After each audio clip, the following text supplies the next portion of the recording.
The appearance of our visitor was a surprise to me, since I had expected a typical country practitioner. Dr. James Mortimer was a very tall, thin man, clad in a professional but rather slovenly fashion. Though young, his long back was already bowed, and he walked with a forward thrust of his head and a general air of peering benevolence. "I presume that it is Mr. Sherlock Holmes whom I am addressing?" he was saying. "Certainly," Holmes replied. "And this is Dr. Watson." "Glad to meet you, sir. I have heard your name mentioned in connection with that of your friend." We shook hands, and Sherlock Holmes waved our visitor into a chair. "I came to you, Mr. Holmes, because I recognize that I am myself an unpractical man, and because I am suddenly confronted with a most serious and extraordinary problem. I have in my pocket a manuscript." "I observed it as you entered the room," said Holmes. "It is an old manuscript." Dr. Mortimer drew it from his breast pocket. "This family paper, sir, was committed to my care by Sir Charles Baskerville, whose sudden and tragic death some 3 months ago created so much excitement in Devonshire. I may say that I was his personal friend as well as his medical attendant. He was a strong-minded man, sir, practical, but as unimaginative as I am myself. Yet he took this document very seriously, and his mind was prepared for just such an end as did eventually overtake him." Holmes stretched out his hand for the manuscript and flattened it upon his knee. I looked over his shoulder at the yellow paper and the faded script. At the head was written Baskerville Hall, and below, in large scrawling figures, 1742. "It appears to be a statement of some sort," said my friend. "Yes, it is a statement of a certain legend which runs in the Baskerville family. But I understand that it is something more modern and practical upon which you wish to consult me." "Most modern. A most practical, pressing matter which must be decided within 24 hours. But the manuscript is short and is intimately connected with the affair. With your permission, I will read it to you." Holmes leant back in his chair, placed his fingertips together, and closed his eyes with an air of resignation. Dr. Mortimer turned the manuscript to the light and read the following curious narrative. Of the origin of the Hound of the Baskervilles, there have been many statements. Yet as I come in a direct line from Hugo Baskerville, and as I had the story from my father, who also had it from his, I have set it down with all belief that it occurred even as is here set forth. Know then that in the time of the Great Rebellion, this manor of Baskerville was held by Hugo of that name, a most wild, profane, and godless man. It chanced that this Hugo came to love the daughter of a yeoman, but the young maiden would ever avoid him. So it came to pass that this Hugo, with 5 or 6 of his idle and wicked companions, stole down upon the farm and carried off the maiden. When they had brought her to the hall, the maiden was placed in an upper chamber, while Hugo and his friends sat down to a long carouse. Now the poor lass, in the stress of her fear, by the aid of the growth of ivy which covered the south wall, came down from under the eaves, and so homeward across the moor. It chanced that some little time later, Hugo found the cage empty, and the bird escaped. Then, rushing down the stairs into the dining hall, he cried aloud before all the company that he would that very night render his body and soul to the powers of evil, if he might but overtake the wench. Whereat Hugo ran from the house, crying to his grooms that they should saddle his mare and unkennel the pack, and giving the hounds a kerchief of the maids, set off full cry in the moonlight over the moor. Now, for some space, the revellers stood agape. But anon, the whole of them, 13 in number, took horse and started in pursuit. They had gone a mile or two when they passed one of the night shepherds, and they cried to him to know if he'd seen the hunt. And the man, crazed with fear, said, "I have seen more than that, for Hugo Baskerville passed me upon his black mare, and there ran, mute behind him, such a hound of hell as God forbid should ever be at my heels. So the drunken squires cursed the shepherd and rode onwards. But soon their skins turned cold, for there came a sound of galloping across the moor, and the black mare, dabbled with white froth, went past with trailing bridle and empty saddle. Then the revellers rode close together, till they came at last upon the hounds, whimpering in a cluster at the head of a deep dip, or goyle. The company had come to a halt, but 3 of them rode forward down the goyle. Now it opened into a broad space, and there in the centre lay the unhappy maid where she had fallen, dead of fear and of fatigue. But it was not the sight of her body, nor yet was it that of the body of Hugo Baskerville lying near her, which raised the hair upon the heads of these 3. But it was that, standing over Hugo and plucking at his throat, there stood a foul thing, a great black beast, shaped like a hound, yet larger than any hound that ever mortal eye has rested upon. And even as they looked, the thing tore the throat out of Hugo Baskerville, on which, as it turned its blazing eyes and dripping jaws upon them, the 3 shrieked with fear and rode for dear life across the moor. One, it is said, died that very night, and the other twain were but broken men for the rest of their days. Such is the tale, my sons, of the coming of the hound, which is said to have plagued the family so sorely ever since. Nor can it be denied that many of the family have been unhappy in their deaths, which have been sudden, bloody, and mysterious. To Providence, my sons, I hereby commend you, and I counsel you by way of caution to forbear from crossing the moor in those dark hours when the powers of evil are exalted. When Dr. Mortimer had finished reading this singular narrative, he stared across at Mr. Sherlock Holmes. Do you find it interesting? To a collector of fairy tales. Dr. Mortimer drew a folded newspaper out of his pocket. Now, Mr. Holmes, we will give you something a little more recent. This is the Devon County Chronicle of June the 14th of this year. The recent sudden death of Sir Charles Baskerville has cast a gloom over the county.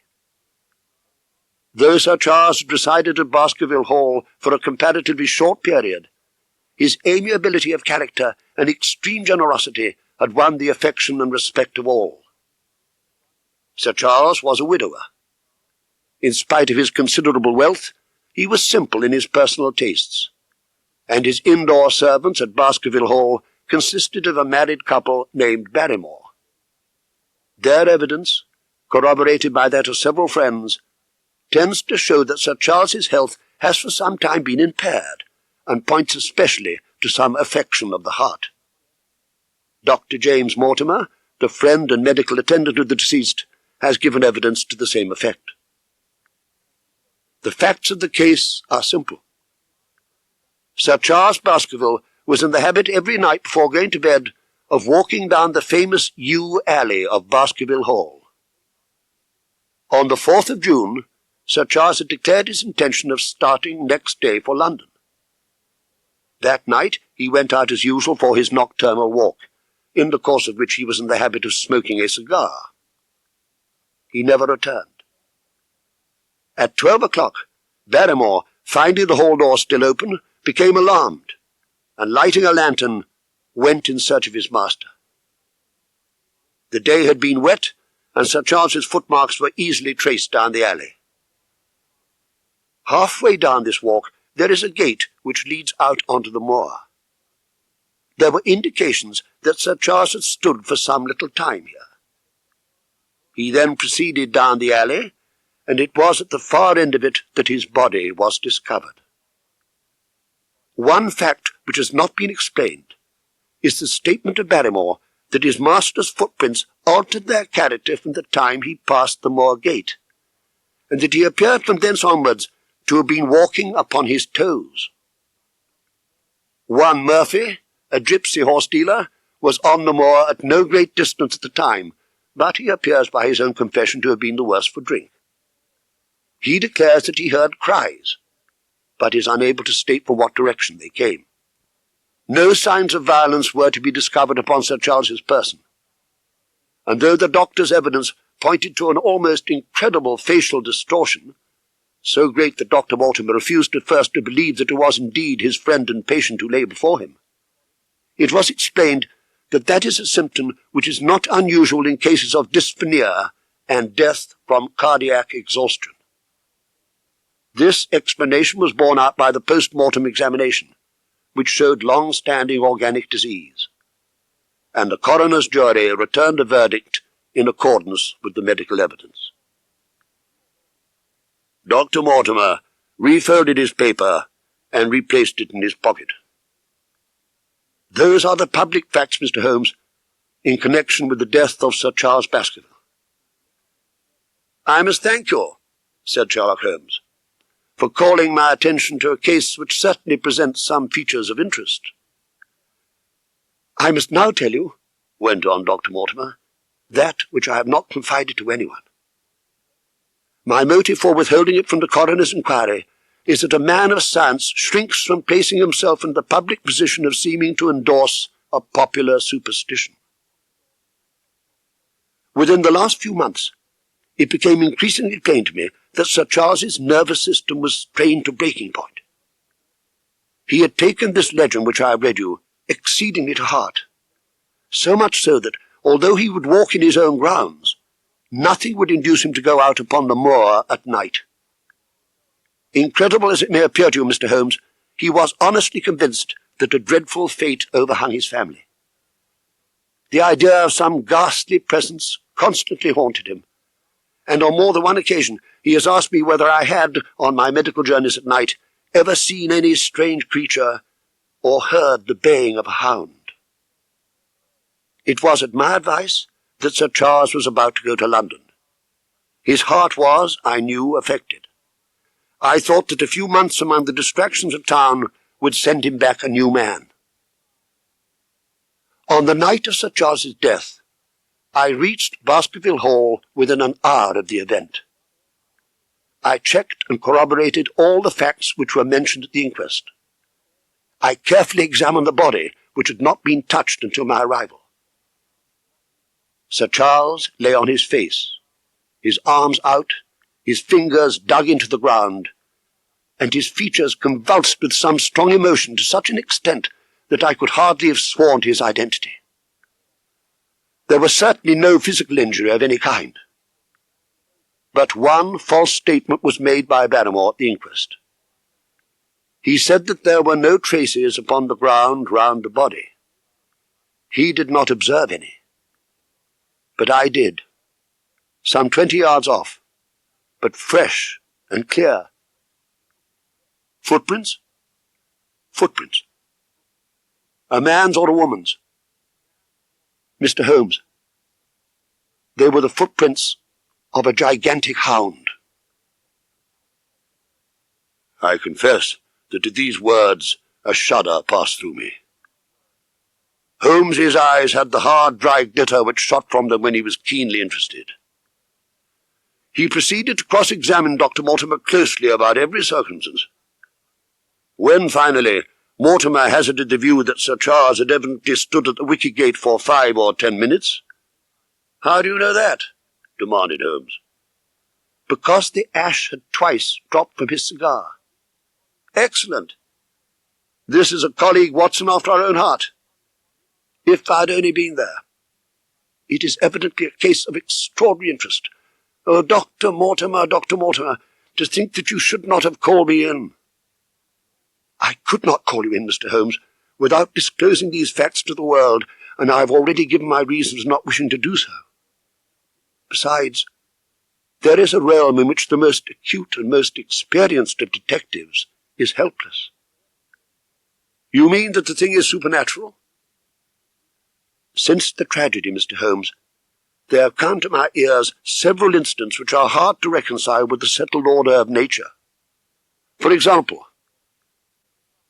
I find that before the terrible event occurred, several people had seen a creature upon the moor which corresponds with this Baskerville demon, and which could not possibly be any animal known to science.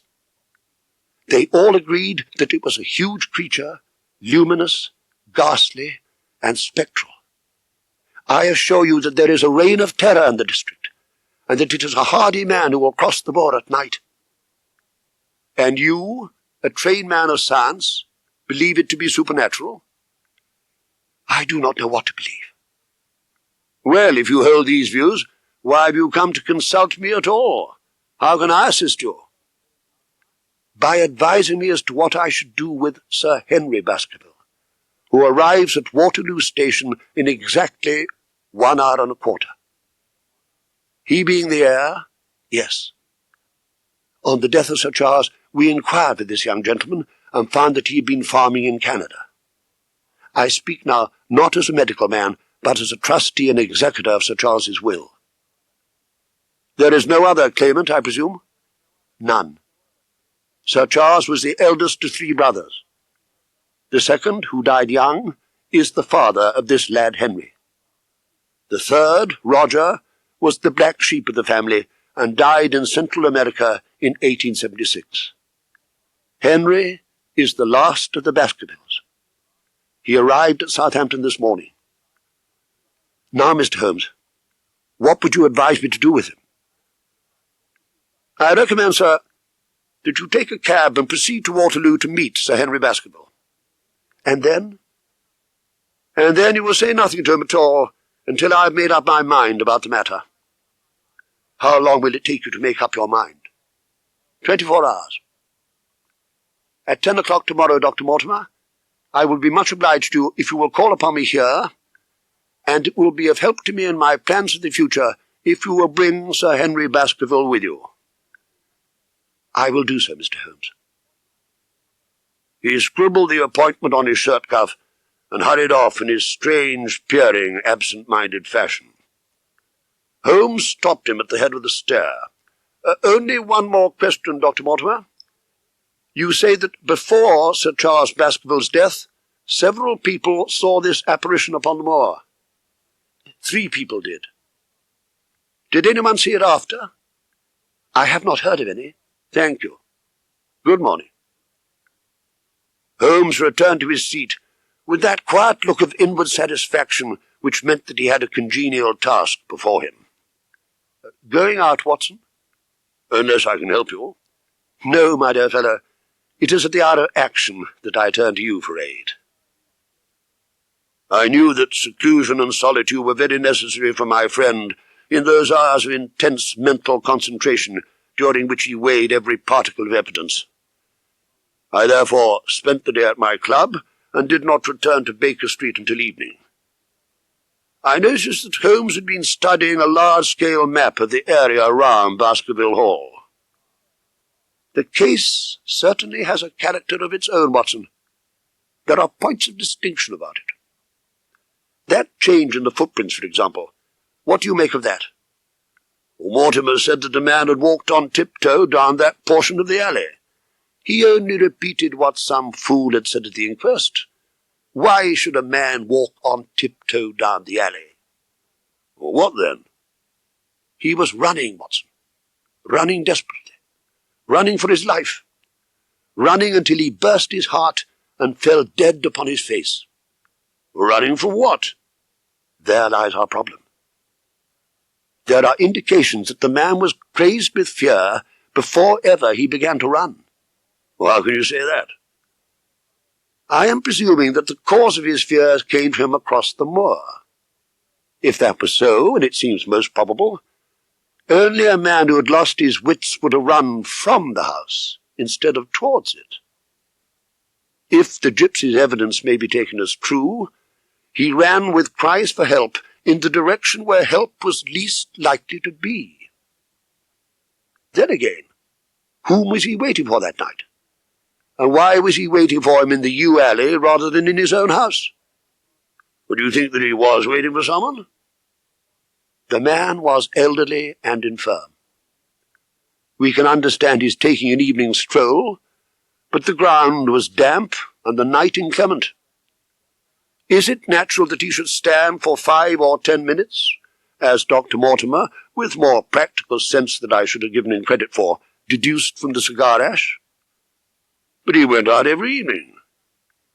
I think it unlikely that he waited at the Moorgate every evening. On the contrary, the evidence is that he avoided the moor. That night he waited there. It was the night before he was to take his departure for London. The thing takes shape, Watson. It becomes coherent. Our breakfast table was cleared early, and Holmes waited in his dressing gown for the promised interview. The clock had just struck 10 when Dr. Mortimer was shown up, followed by the young Baroness. The latter was a small, alert, dark-eyed man about 30 years of age, very sturdily built, with a strong, pugnacious face. He wore a ruddy-tinted tweed suit. "I understand that you think out little puzzles, Mr. Holmes," said he. "I wonder what you will make of this letter which reached me this morning." He laid an envelope upon the table.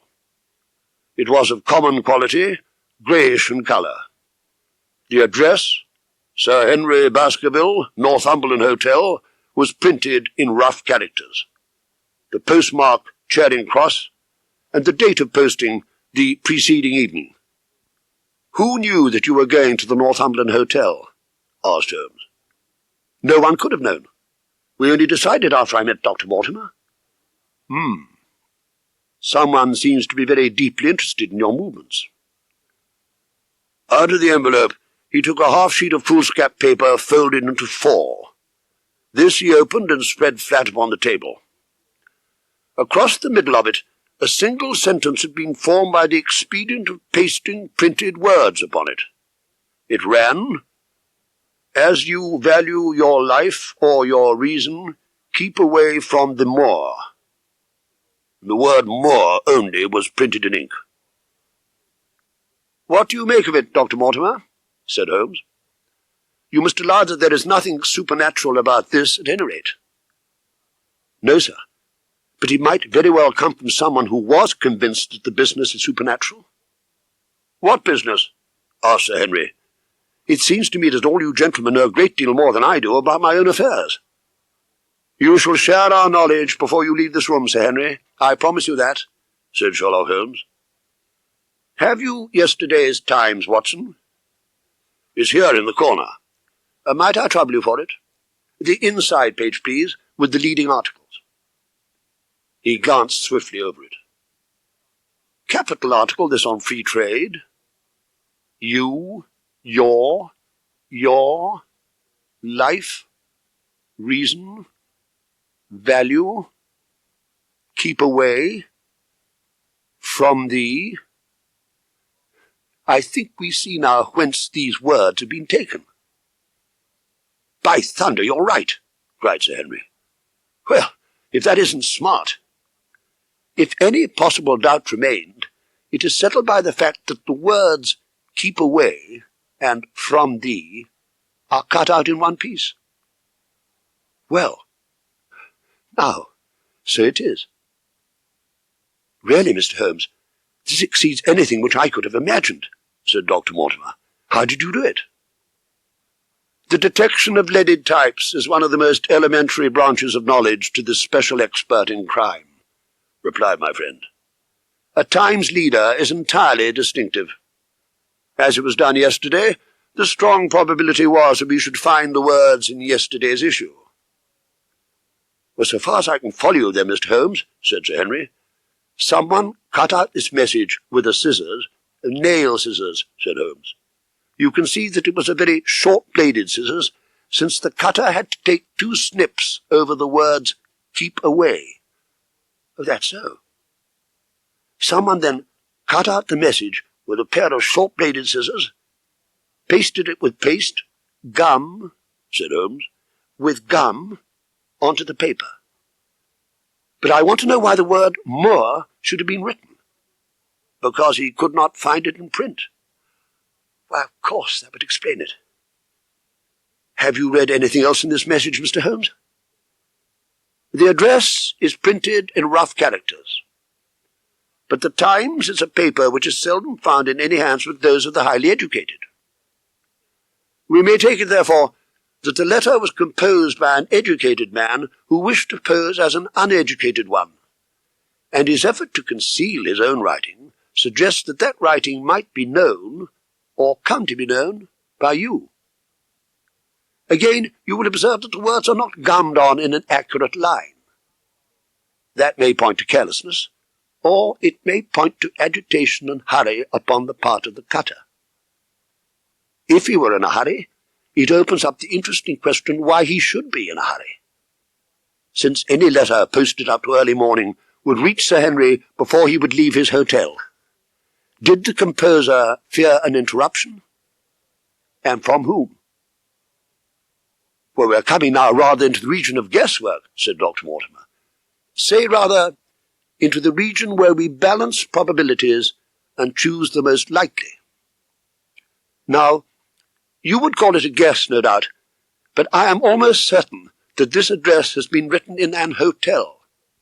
How in the world can you say that? If you examine it carefully, you will see that both the pen and the ink have given the writer trouble. You know the hotel ink and the hotel pen.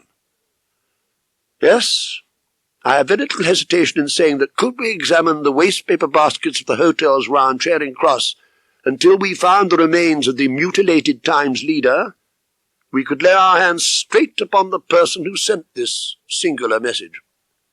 Hello? Hello? What's this? He was carefully examining the foolscap upon which the words were pasted, holding it only an inch or two from his eyes. Well? Nothing, said he, throwing it down. It is a blank half-sheet of paper without even a watermark upon it. Sir Henry, has anything else of interest happened to you since you've been in London? You've not observed anyone follow or watch you? Why in thunder should anyone follow or watch me? We are coming to that. You have nothing else to report to us before we go into this matter. Well, I don't know much of British life yet, but I hope that to lose one of your boots is not part of the ordinary routine of life over here. My dear sir, cried Dr. Mortimer, it is only mislaid. You will find it when you return to the hotel. Pray continue, said Holmes. You've lost one of your boots, you say? Well, I put them both outside my door last night, and there was only one in the morning. I could get no sense out of the chap who cleans them. The worst of it is that I only bought the pair last night in the Strand. On your arrival in London yesterday, you went out at once and bought a pair of boots. Well, I did a good deal of shopping. Dr. Mortimer went round with me. You see, if I'm to be squire down there, I must dress the part.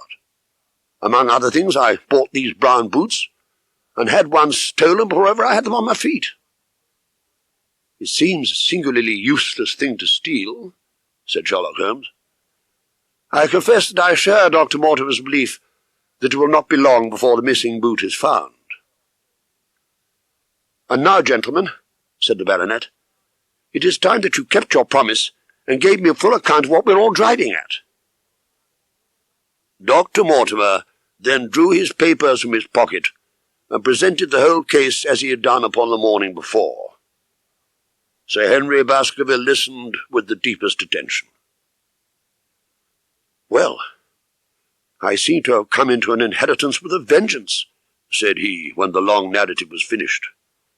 Of course, I've heard of the Hound ever since I was in the nursery. It's the pet story of the family, though I never thought of taking it seriously before. But as to my uncle's death, well, I can't get it clear yet. You don't seem quite to have made up your mind whether it's a case for a policeman or a clergyman. Precisely. And now there's this affair of the letter to me at the hotel. I suppose that fits into its place. But it seems to show that someone knows more than we do about what goes on upon the moor, said Dr. Mortimer. And also, said Holmes, that someone is not ill-disposed towards you, since they warn you of danger. But the practical point which we now have to decide, Sir Henry, is whether it is or is not advisable for you to go to Baskerville Hall. There is no devil in hell, Mr. Holmes, and there is no man upon earth who can prevent me from going to the home of my own people, and you may take that to be my final answer. Meanwhile, I've hardly had time to think over all that you've told me. Now, look here, Mr. Holmes, I'm going back right away to my hotel. Suppose you and your friend Dr. Watson come round and lunch with us at 2. I'll be able to tell you more clearly than how this thing strikes me. Is that convenient to you, Watson? Perfectly. Then you may expect us. Shall I have a cab called? I prefer to walk, but this affair has flooded me rather. Then we meet again at 2 o'clock. We heard the steps of our visitors descend the stair, and in an instant Holmes had changed from the languid dreamer to the man of action. Your hat and boots, Watson. Quick. Not a moment to lose. He rushed into his room in his dressing gown, and was back again in a few seconds in a frock coat. We hurried together down the stairs and into the street. Dr. Mortimer and Baskerville were still visible in the direction of Oxford Street. Keeping 100 yards behind, we followed into Oxford Street and so down Regent Street. Once our friend stopped and stared into a shop window, upon which Holmes did the same. An instant afterwards, he gave a little cry of satisfaction. A hansom cab with a man inside, which had halted on the other side of the street, was now walking slowly onwards again. There's our man, Watson. Come along. We'll have a good look at him, if we can do no more. At that instant, I was aware of a bushy black beard and a pair of piercing eyes turned upon us through the side window of the cab. Instantly the trapdoor at the top flew up, something was screamed to the driver, and the cab flew madly off down Regent Street. Holmes looked eagerly round for another, but no empty one was in sight. Then he dashed in wild pursuit amid the stream of the traffic, but the start was too great, and already the cab was out of sight. "There now," said Holmes as he emerged panting from the tide of vehicles. "Was ever such bad luck, and such bad management too? Watson, Watson, if you are an honest man, you will record this also and set it against my successes." "Who is the man?" "I have not an idea." "A spy?" Dr. Mortimer, with his companion, had long vanished in front of us. "There is no object in our following them," said Holmes. "The shadow has departed and will not return. Could you swear to that man's face within the cab?" "I could swear only to the beard." "And so could I, from which I gather that in all probability it was a false one. So it only remains for us to find out by wire the identity of the cabman." "But did you get his number, Holmes?" "My dear Watson, clumsy as I have been, you surely do not seriously imagine that I neglected to get the number. 2704 is our man." 2 hours later, we found ourselves at the Northumberland Hotel. "Sir Henry Baskerville is upstairs expecting you," said the clerk. "Have you any objection to my looking at your register?" said Holmes. "Not in the least." By discreet questioning, he established that the 2 names that had been added after that of Baskerville were of people already well known at the hotel. "We know, Watson," he said as we went upstairs together, "that the people who are so interested in our friend have not settled down in his own hotel. That means that while they are very anxious to watch him, they are equally anxious that he should not see them. Now, this is a most suggestive fact." "What does it suggest?" "It suggests— Hello, my dear fellow. What on earth is the matter?" As we came round the top of the stairs, we had run up against Sir Henry Baskerville himself. He held an old and dusty boot in one of his hands. "By thunder, if that chap can't find my missing boot, there'll be trouble. I can take a joke with the best, Mr. Holmes, but they've got a bit over the mark this time." "Still looking for your boot?" "Yes, sir, and mean to find it." "But surely you said that it was a new brown boot." "So it was, sir, and now it's an old black one." "What?" "You don't mean to say—" "That's just what I do mean to say. Last night they took one of my brown ones, and today they've sneaked one of the black. Well, have you got it? Speak up, man." An agitated German waiter had appeared upon the scene. "No, sir. I've made inquiry all over the hotel. Well, either that book comes back before sundown, or I go right straight out of this hotel. It shall be found, sir. I promise you. Well, Mr. Holmes, you'll excuse my troubling you about such a trifle. I think it's well worth troubling about. Why, you look very serious over it. I don't profess to understand it yet. This case of yours is very complex, Sir Henry. It was in the private sitting room to which we repaired after luncheon that Holmes asked Baskerville what were his intentions. To go to Baskerville Hall at the end of the week. On the whole, said Holmes, I think that your decision is a wise one. You did not know, Dr. Mortimer, that you were followed this morning from my house? Followed? By whom? That, unfortunately, is what I cannot tell you. Have you among your neighbours on Dartmoor any man with a black, full beard? No. Oh, let me see. Why, yes. Barrymore, Sir Charles's butler, is a man with a full black beard. Ah. Where is Barrymore? He's in charge of the hall. We had best ascertain if he is really there, or if by any possibility he might be in London. Give me a telegraph form. Is all ready for Sir Henry. That will do. Address to Mr. Barrymore, Baskerville Hall. Now, which is the nearest telegraph office? That's Grimpen. Very good. We will send a second wire to the Postmaster Grimpen. Telegram to Mr. Barrymore to be delivered into his own hand. If absent, please return wire to Sir Henry Baskerville, Northumberland Hotel. That should let us know whether Barrymore is at his post in Devonshire or not. That's so, said Baskerville. By the way, Dr. Mortimer, who is this Barrymore anyhow? He is the son of the old caretaker who's dead. So far as I know, he and his wife are as respectable a couple as any in the county.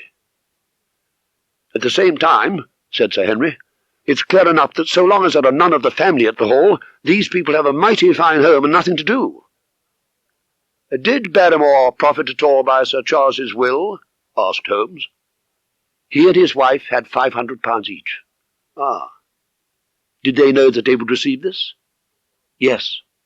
Sir Charles was very fond of talking about the provisions of his will. That is very interesting.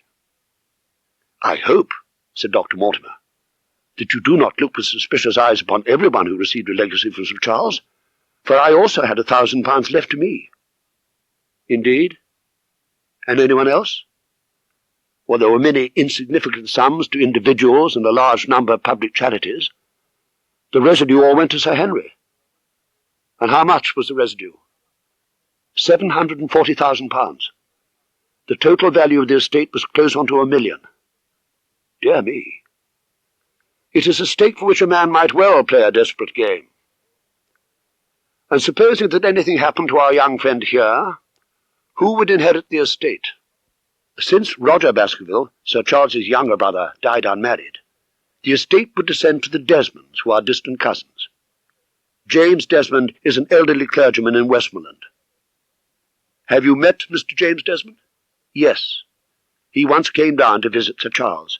He is a man of venerable appearance and of saintly life. I remember that you refused to accept any settlement from Sir Charles, though he pressed it upon him. Well, Sir Henry, said Holmes, I am of one mind with you as to the advisability of your going down to Devonshire. But you certainly must not go alone. Or Dr. Mortimer returns with me. Dr. Mortimer has his practice to attend to. Well, is it possible that you could come yourself, Mr. Holmes? If matters came to a crisis, I should endeavour to be present in person. It is impossible for me to be absent from London for an indefinite time. But if my friend would undertake it, there is no man who is better worth having at your side when you're in a tight place. Before I had time to answer, Baskerville seized me by the hand and wrung it heartily. If you will come down to Baskerville Hall, Dr. Watson, and see me through, I'll never forget it. Well, the promise of adventure had always a fascination for me. I will come with pleasure, said I. And you will report very carefully to me, said Holmes. When a crisis comes, as it will do, I will direct how you select. I suppose that by Saturday all might be ready? Or would that suit Dr. Watson? Perfectly. Then on Saturday we shall meet at the 10:30 train from Paddington. We had risen to depart when Baskerville gave a cry of triumph, and diving into one of the corners of the room, he drew a brown boot from under a cabinet. "My missing boot!" he cried. "May all our difficulties vanish as easily," said Sherlock Holmes. "But it's a very singular thing," Dr. Mortimer remarked. "I searched this room carefully before lunch." "And so did I, every inch of it. There was certainly no boot in it then." "In that case," said Sir Henry, "the waiter must have placed it there while we were lunching." The German was sent for, but professed to know nothing of the matter, nor could any inquiry clear it up. Holmes sat in silence in the cab as we drove back to Baker Street, and I knew that his mind, like my own, was busy in endeavouring to frame some scheme into which all these strange and apparently disconnected episodes could be fitted. Just before dinner, a telegram was handed in. It ran, "Have just heard that Barrymore is at the Hall, Baskerville." There goes one of my threads, Watson. We must cast around for another scent. Well, it was still the cabman who drove the spy. Exactly. I have wired to get his name and address from the official registry. There was a ring at the bell. Ah, I should not be surprised if this were an answer to my question. But it proved to be something even more satisfactory. The man himself entered. But we learnt from him little that we did not know already. When Holmes asked if he could describe his fare, the cabman scratched his head. "Well, I put him at 40 years of age," said he, "and he was of a middle height. He was dressed like a toff, and he had a black beard and a pale face. The truth is that the gentleman told me that he was a detective, and that I was to say nothing about him to anyone." "Did he say anything more?" "He mentioned his name." Holmes cast a swift glance of triumph at me. "What was the name that he mentioned?" "His name," said the cabman, "was Mr. Sherlock Holmes." Never have I seen my friend more completely taken aback. "A touch, Watson, an undeniable touch," said he. "I feel a foil as quick and supple as my own. He got home upon me very prettily that time." When the cabman had departed, Holmes turned to me with a shrug of the shoulders and a rueful smile. The cunning rascal! He knew our number in Baker Street, knew that Sir Henry Baskerville had consulted me, spotted who I was in Regent Street, conjectured that I got the number of the cab and would lay my hands on the driver, and so sent back this audacious message. I tell you, Watson, this time we've got a foeman who is worthy of our steel. I have been checkmated in London. I can only wish you better luck in Devonshire. But I'm not easy in my mind about it." "Well, about what?" "About sending you. It's an ugly business, Watson, an ugly, dangerous business, and the more I see of it, the less I like it. Yes, my dear fellow, you may laugh, but I give you my word that I should be very glad to have you back safe and sound in Baker Street once more." Sir Henry Baskerville and Dr. Mortimer were ready upon the appointed day, and we started as arranged for Devonshire. Mr. Sherlock Holmes drove with me to the station and gave me his last parting injunction and advice. "I wish you simply to report facts in the fullest possible manner to me, Watson. I have made some inquiries in the last few days, and I really think that we may eliminate Mr. James Desmond entirely from our calculations. There remain the people who will actually surround Sir Henry Baskerville upon the moor. These are the folk who must be your very special study. Keep your revolver near you night and day, and never relax your precautions." Our friends had already secured a first-class carriage, and were waiting for us upon the platform. "I beg, Sir Henry," said Holmes, "that you will not go about alone. Some great misfortune will befall you if you do." "Did you get your other boot?" "No, sir. It is gone forever. Indeed. That is very interesting. Well, goodbye, he added as the train began to glide down the platform. Bear in mind, Sir Henry, one of the phrases in that queer old legend which Dr. Mortimer's read to us, and avoid the moor in those hours of darkness when the powers of evil are exalted. I looked back at the platform when we had left it far behind, and saw the tall, austere figure of Holmes standing motionless and gazing after us. The journey was a swift and pleasant one. The train pulled up at a small wayside station, and we all descended. Outside, a wagonette with a pair of cobs was waiting. Our coming was evidently a great event, for station master and porters clustered round us to carry out our luggage. But I was surprised to observe that by the gate there stood two soldierly men in dark uniforms, who leant upon their short rifles and glanced keenly at us as we passed. The coachman saluted Sir Henry Baskerville, and in a few minutes we were flying swiftly down the broad white road. Rolling pasture lands curved upwards on either side of us. But behind the peaceful and sunlit countryside there rose ever, dark against evening sky, the long, gloomy curve of the moor, broken by the jagged and sinister hills. The wagonette swung round into a side road, and we curved upwards through deep lanes worn by centuries of wheels. "Hello!" cried Dr. Mortimer. "What's this?" A steep curve of heath-clad land lay in front of us.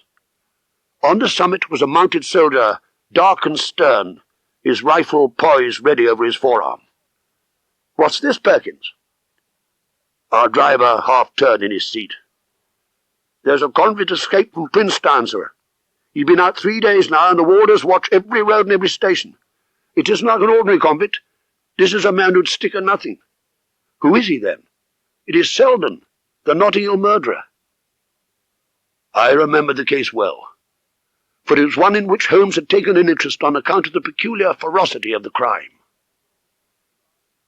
Our wagonette had topped a rise, and in front of us rose the huge expanse of the moor, mottled with gnarled and craggy cairns and tors. Somewhere there on that desolate plain was lurking this fiendish man. It needed but this to complete the grim suggestiveness of the barren waste, the chilling wind, and the darkening sky. Suddenly we looked down into a cup-like depression, patched with stunted oaks and firs. 2 high, narrow towers rose over the trees. The driver pointed with his whip. "Baskerville Hall," said he. Its master had risen, and was staring with flushed cheeks and shining eyes. A few minutes later we had reached the lodge and passed through the gateway. Baskerville shuddered as he looked up the long, dark drive to where the house glimmered like a ghost at the farther end. "Was it here?" he asked. No. The yew alley is on the other side." The young heir glanced round with a gloomy face. "It's no wonder my uncle felt as if trouble was coming on him in such a place as this. It's enough to scare any man. I'll have a row of electric lamps up here inside of 6 months, and you won't know it." The avenue opened into a broad expanse of turf, and the house lay before us. The whole front was draped in ivy, with a patch clipped bare here and there, where a window or a coat of arms broke through the dark veil. "Welcome, Sir Henry. Welcome to Baskerville Hall." A tall man had stepped from the shadow of the porch. The figure of a woman was silhouetted against the yellow light of the hall. She came out and helped the man to hand down our bags. "You don't mind my driving straight home, Sir Henry?" said Dr. Mortimer. "My wife is expecting me." "Well, surely you'll stay and have some dinner?" "No, I must go. I shall probably find some work waiting me. Goodbye, and never hesitate night or day to send for me if I can be of service." The wheels died away down the drive, while Sir Henry and I turned into the hall. It was a fine apartment in which we found ourselves, large, lofty, and heavily raftered with huge baulks of age-blackened oak. In the great old-fashioned fireplace, a log fire crackled and snapped. "It's just as I imagined it," said Sir Henry. "Is it not the very picture of an old family home? To think that this should be the same hall in which for 500 years my people have lived. Barrymore had returned from taking our luggage to our rooms. He was a remarkable-looking man, tall, handsome, with a square black beard and pale, distinguished features. "Would you wish dinner to be served at once, sir? Is it ready?" "In a very few minutes, sir. You will find hot water in your rooms. My wife and I will be happy, Sir Henry, to stay with you until you have made your fresh arrangements. But you will understand that under the new conditions, this house will require a considerable staff." "What new conditions?" "I only meant, sir, that Sir Charles led a very retired life, and we were able to look after his wants. You would naturally wish to have more company, and so you will need changes in your household." "Do you mean that your wife and you wish to leave?" "Only when it is quite convenient to you, sir." "But your family have been with us for several generations, have they not? I should be sorry to begin my life here by breaking an old family connection." "I feel that also, sir, and so does my wife. But to tell the truth, sir, we were both very much attached to Sir Charles, and his death gave us a shock and made these surroundings very painful to us. I fear that we shall never again be easy in our minds at Baskerville Hall." "But what do you intend to do?"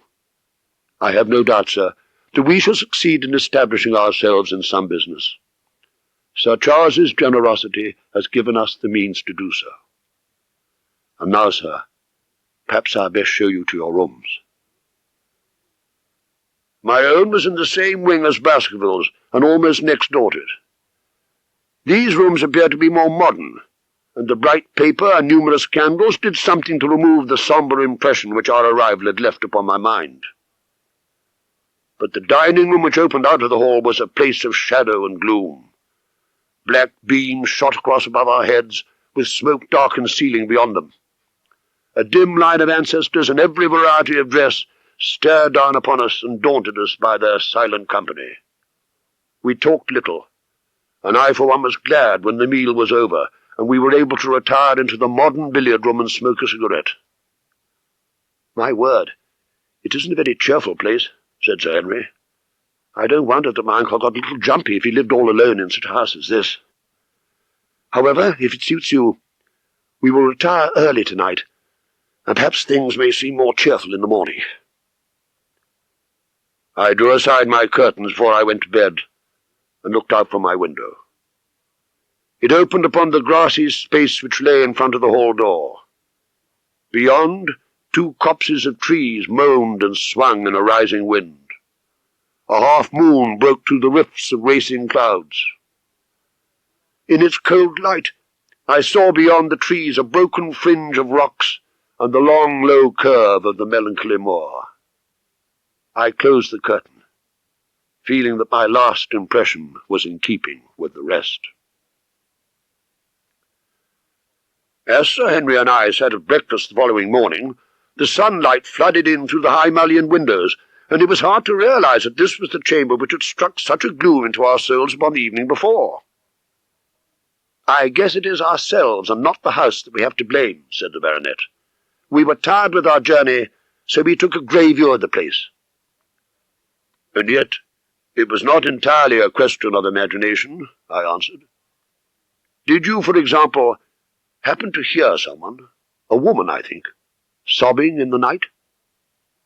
"That's curious, for I did, when I was half asleep, fancy that I heard something of the sort. We must ask about this right away." He rang the bell, and asked Barrymore whether he could account for our experience. "There are only 2 women in the house, Sir Henry. One is the scullery maid who sleeps in the other wing.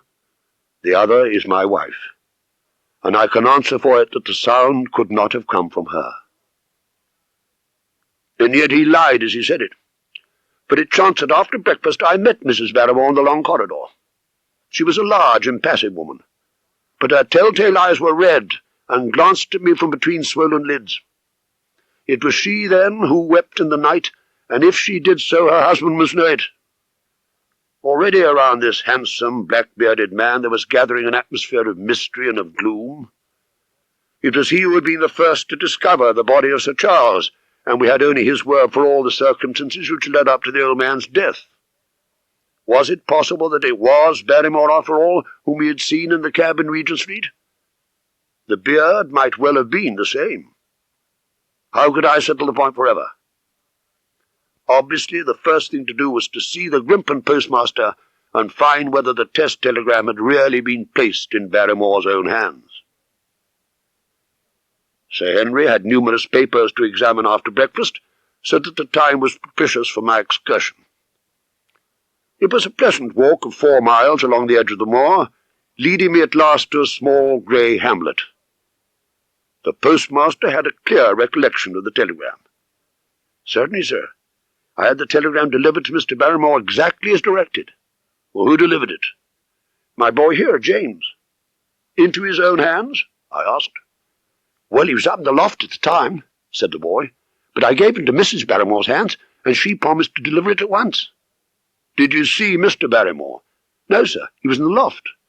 "Well, if you didn't see him, how do you know he was in the loft?" "Well, surely his own wife ought to know where he is," said the postmaster. It seemed hopeless to pursue the inquiry any further. But it was clear that in spite of Holmes's rules, we had no proof that Barrymore had not been in London all the time.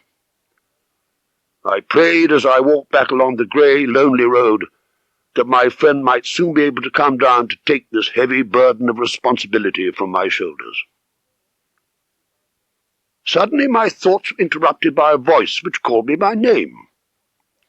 I turned, expecting to see Dr. Mortimer, but to my surprise it was a small, slim, clean-shaven, prim-faced man between 30 and 40 years of age. "You will, I'm sure, excuse my presumption, Dr. Watson," said he, as he came panting up to where I stood. "Here on the moor we are homely folk, and we do not wait for formal introductions. You may possibly have heard my name from our mutual friend Mortimer. I am Stapleton, of Merripit House." "Your butterfly net and box would have told me as much," said I, "for I knew that Mr. Stapleton was a naturalist. But how did you know me?" "I have been calling on Mortimer, and he pointed you out to me from the window of his surgery as you passed. I thought I would overtake you and introduce myself. I trust that Sir Henry is none the worse for his journey?"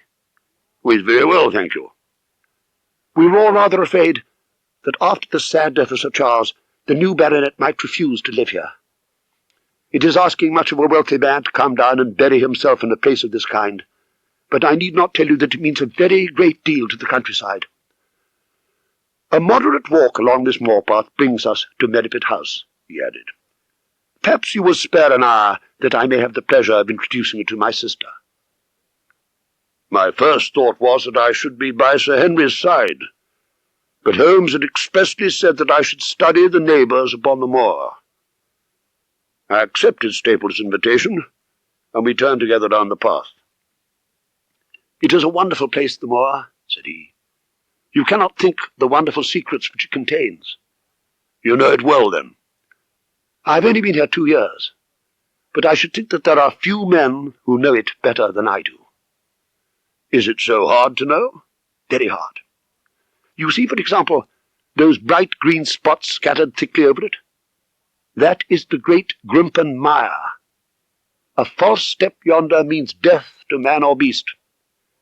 Only yesterday I saw one of the moor ponies wander into it. He never came out. Oh, by George, there is another of those miserable ponies." Something brown was rolling and tossing among the green sedges. Then a long, agonized, writhing neck shot upwards, and a dreadful cry echoed over the moor.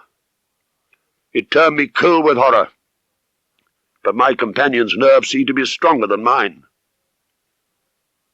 "It's gone. The mire has him. Oh, it's a bad place, the great Grimpen mire." "And you say you couldn't penetrate it?"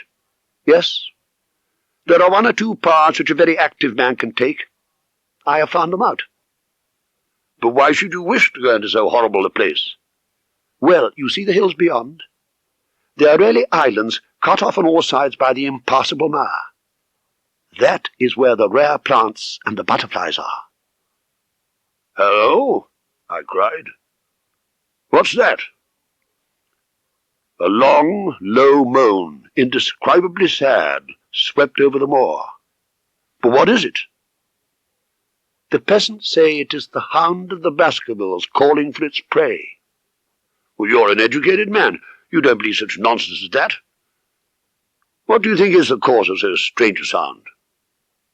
Bogs make queer noises sometimes. No, that was a living voice. Well, perhaps it was. Did you ever hear a bittern booming? No, I never did. It's a very rare bird. But all things are possible upon the moor. Look at the hillside yonder. What do you make of those?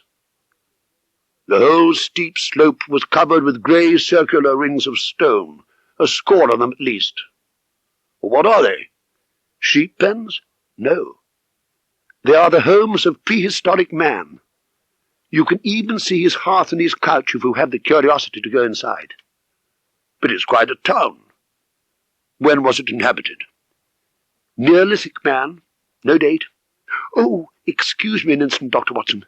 It is surely Cyclopides. A small fly or moth had fluttered across our path, and in an instant Stapleton was rushing in pursuit of it. I was standing watching when I heard the sound of steps, and turning round, found a woman near me upon the path. I could not doubt that this was Miss Stapleton. She was slim and tall, with beautiful dark eyes. "Go back," she said. "Go straight back to London, instantly." I could only stare at her in stupid surprise. Why should I go back? I cannot explain. But for God's sake, do what I ask you. Go back, and never set foot upon the moor again. Shh! My brother is coming. Not a word of what I've said. Stapleton had abandoned the chase and came back to us, breathing hard. "Oh, hello, Beryl. You've introduced yourselves, I can see." "Yes. I was telling Sir Henry that it was rather late for him to see the true beauties of the moor." "Why? Who do you imagine this is?" "Well, I imagine that it must be Sir Henry Baskerville." No, said I. "Only a humble commoner, but his friend. My name is Dr. Watson." A flush of vexation passed over her expressive face. "We've been talking at cross purposes," said she. "But you will come on, will you not, and see Merripit House?" A short walk brought us to it, a bleak moorland house. I could not but marvel at what could have brought this highly educated man and this beautiful woman to live in such a place. "Queer spot to choose, is it not?" said he, as if in answer to my thought. "And yet we managed to make ourselves fairly happy, do we not, Beryl?" "Quite happy," said she. "I had a school," said Stapleton. "It was in the North Country. However, the fates were against us. A serious epidemic broke out in the school, and 3 of the boys died. It never recovered from the blow. But here we have books, we have our studies, and we have interesting neighbours. Poor Sir Charles was an admirable companion. We miss him more than I can tell. Do you think that I should intrude if I were to call this afternoon and make the acquaintance of Sir Henry?" "Well, I'm sure that he'd be delighted." "Then perhaps you would mention that I propose to do so. Will you come upstairs, Dr. Watson, and inspect my collection of Lepidoptera?" But I was eager to get back to my charge. I resisted all pressure to stay for lunch, and set off upon my return journey, taking the grass-grown path by which we had come. It seems, however, that there must have been some short-cut, for before I had reached the road I was astounded to see Miss Stapleton sitting upon a rock by the side of the track. "I've run all the way in order to cut you off, Dr. Watson. I wanted to say to you how sorry I am about the stupid mistake I made in thinking that you were Sir Henry. Please forget the words I said, which have no application whatever to you." "But I can't forget them, Miss Stapleton. I am Sir Henry's friend. Why were you so eager that he should return to London? What is the danger?" "You know the story of the Hound?" "I do not believe in such nonsense." "But I do. If you have any influence with Sir Henry, take him away from a place which has always been fatal to his family. If you meant no more than this when you first spoke to me, Miss Stapleton, why should you not wish your brother to overhear what you said? There is nothing to which he or anyone else could object. My brother is very anxious to have the hall inhabited, for he thinks that it's for the good of the poor folk upon the moor. He would be very angry if he knew that I had said anything which might induce Sir Henry to go away. But I've done my duty now, and I will say no more. Goodbye."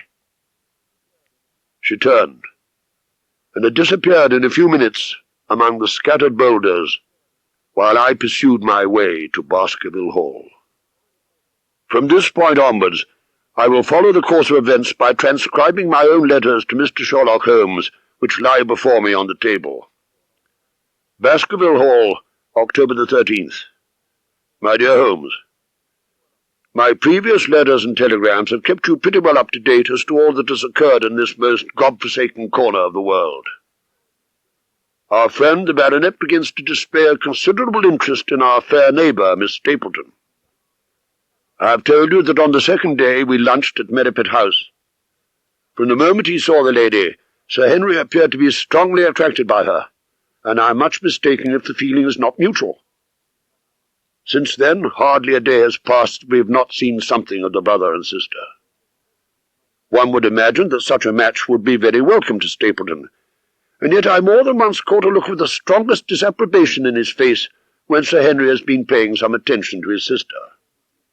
He is much attached to her, no doubt, and would lead a lonely life without her, but it would seem the height of selfishness if he were to stand in the way of her making so brilliant a marriage. By the way, your instructions to me never to allow Sir Henry to go out alone will become very much more onerous if a love affair were to be added to our other difficulties. One other neighbour I have met since I wrote last. This is Mr. Frankland of Laughter Hall. He is an elderly man, red-faced and choleric. His passion is for the British law, and he has spent a large fortune in litigation. He fights for the mere pleasure of fighting, and is equally ready to take up either side of a question, so that it is no wonder that he has found it a costly amusement.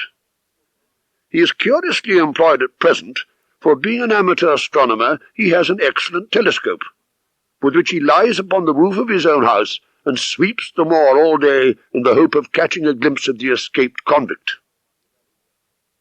And now let me tell you more about the Barrymores, and especially about the surprising developments of last night.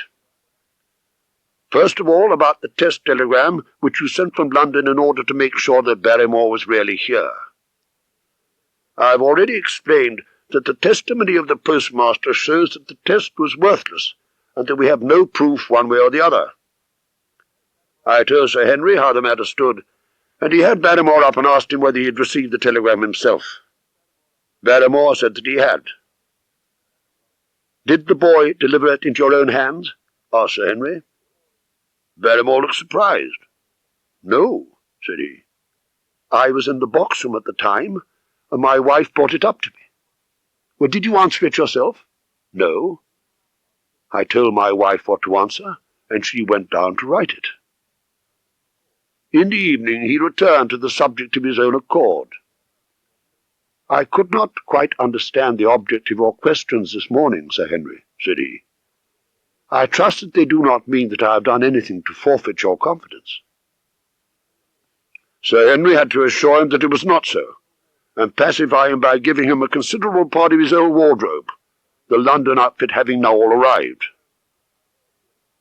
I have told you how on the first night here I heard Mrs. Barrymore sobbing bitterly, and since then I have more than once observed traces of tears upon her face.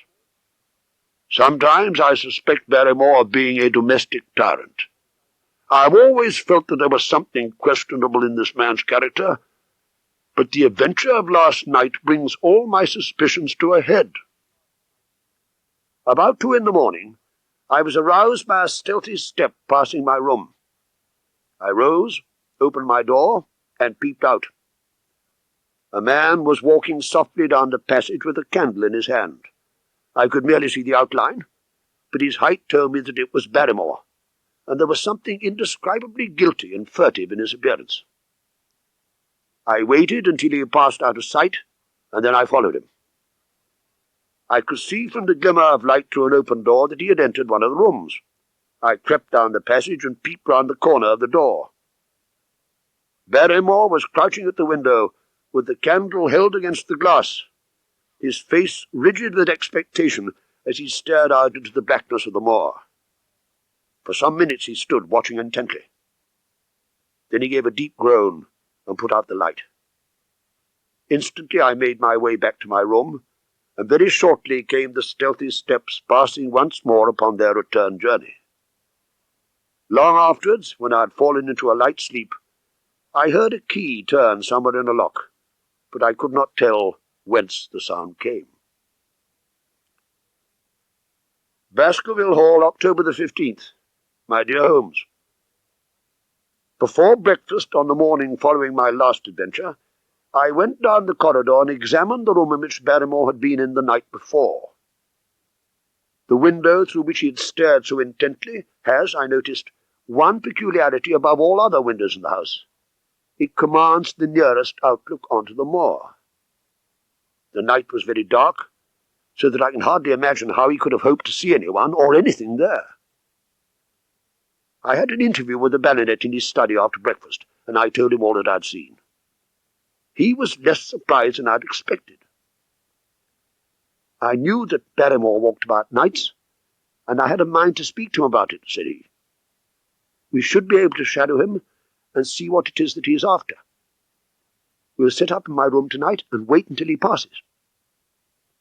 I sat up with Sir Henry until nearly 3 o'clock in the morning, but no sound of any sort to be heard except the chiming clock upon the stairs. The next night 1 struck, and 2, and we had almost for the second time given it up when we heard steps in the passage. The baronet gently opened his door, and we set out in pursuit. We found him crouching at the window, candle in hand, his face pressed against the pane, exactly as I'd seen him 2 nights before. "What are you doing here, Barrymore?" demanded Sir Henry. "Nothing, sir." "Come now, no lies. Why were you holding a candle to the window?" "Don't ask me, Sir Henry. Don't ask me. I give you my word, sir, that it is not my secret, and that I cannot tell it." "Then you leave my employment right away." "Very good, sir. If I must, I must." "Your family has lived with mine for over 100 years under this roof, and here I find you deep in some dark plot against me." "No, no, sir. No, not against you." It was a woman's voice. Mrs. Barrymore was standing at the door. "We have to go, Eliza. This is the end of it." "You can pack our things," said the butler. "Oh, John, John, have I brought you to this?" "It is my doing, Sir Henry, all mine. He has done nothing except for my sake and because I asked him." "Speak out, then. What does it mean?" "My unhappy brother is starving on the moor. The light is a signal to him that food is ready for him, and his light out yonder is to show the spot to which to bring it." "Then your brother is—" "The escaped convict, sir. Selden the criminal. If there is blame in the matter, it does not lie with my husband, but with me, for whose sake he has done all that he has." "Is this true, Barrymore?" "Yes, Sir Henry. Every word of it." "Well, I cannot blame you for standing by your own wife. Forget what I've said. Go to your room, you two, and we shall talk further about this matter in the morning." When they were gone, we looked out of the window. Far away in the black distance there glowed one tiny point of yellow light. "I wonder he dares," said Sir Henry. "It may be so placed as to be only visible from here." "Very likely. How far do you think it is?" "Not more than a mile or 2 off." "Hardly that. And he's waiting, this villain, beside that candle. By thunder, Watson, I'm going out to take that man." The same thought had crossed my own mind. "I will come," said I. "Then get your revolver and put on your boots. The sooner we start the better, as the fellow may put out his light and be off." In 5 minutes we were outside the door, starting upon our expedition. Now and again the moon peeped out for an instant, for clouds were driving over the face of the sky, and just as we came out on the moor, a thin rain began to fall. The light still burnt steadily in front. "Are you armed?" I asked. "I have a hunting crop." "We must close in on him rapidly, but he's said to be a desperate fellow." "I say, Watson, what would Holmes say to this? How about that hour of darkness in which the power of evil is exalted?" As if in answer to his words, there rose suddenly out of the vast gloom of the moor that strange cry which I had already heard upon the borders of the great Grimpen Mire. It came with the wind through the silence of the night, a long, deep mutter, then a rising howl, and then the sad moan in which it died away. Again and again it sounded. Good heavens! What's that, Watson? I don't know. It's a sound they have on the moor. I heard it once before. It died away, and an absolute silence closed in upon us. "Watson," said the baronet, "it was the cry of a hound." My blood ran cold in my veins, for there was a break in his voice which told of the sudden horror which had seized him. "What do the folk on the countryside call this sound?" I hesitated, but could not escape the question. "They say it is the cry of the Hound of the Baskervilles." My God! Can there be some truth in all these stories? Is it possible that I am really in danger from so dark a cause? You don't believe it, do you, Watson? No, no. And yet it was one thing to laugh about it in London, and it is another to stand out here in the darkness of the moor and to hear such a cry as that. And my uncle. There was the footprint of the hound beside him as he lay. It all fits together. I don't think that I'm a coward, but that sound seemed to freeze my very blood. What do you advise that we do now? Shall we turn back? No, by thunder. We come out to get our man, and we'll do it. We stumbled slowly along in the darkness, the yellow speck of light burning steadily in front. At last we could see whence it came. A guttering candle was stuck in a crevice of the rocks which flanked it on each side, preventing it from being visible, save in the direction of Baskerville Hall. "What shall we do now?" whispered Sir Henry. "Wait here. Let us see if we can get a glimpse of him." The words were hardly out of my mouth when we both saw him. Over the rocks, in the crevice of which the candle burned, there was thrust out an evil yellow face with a bristling beard and hung with matted hair. I sprang forward, and Sir Henry did the same. The convict screamed out a curse at us and hurled a rock which splintered between us. I caught one glimpse of his short, squat figure as he sprang to his feet and turned to run. At the same moment, the moon broke through the clouds.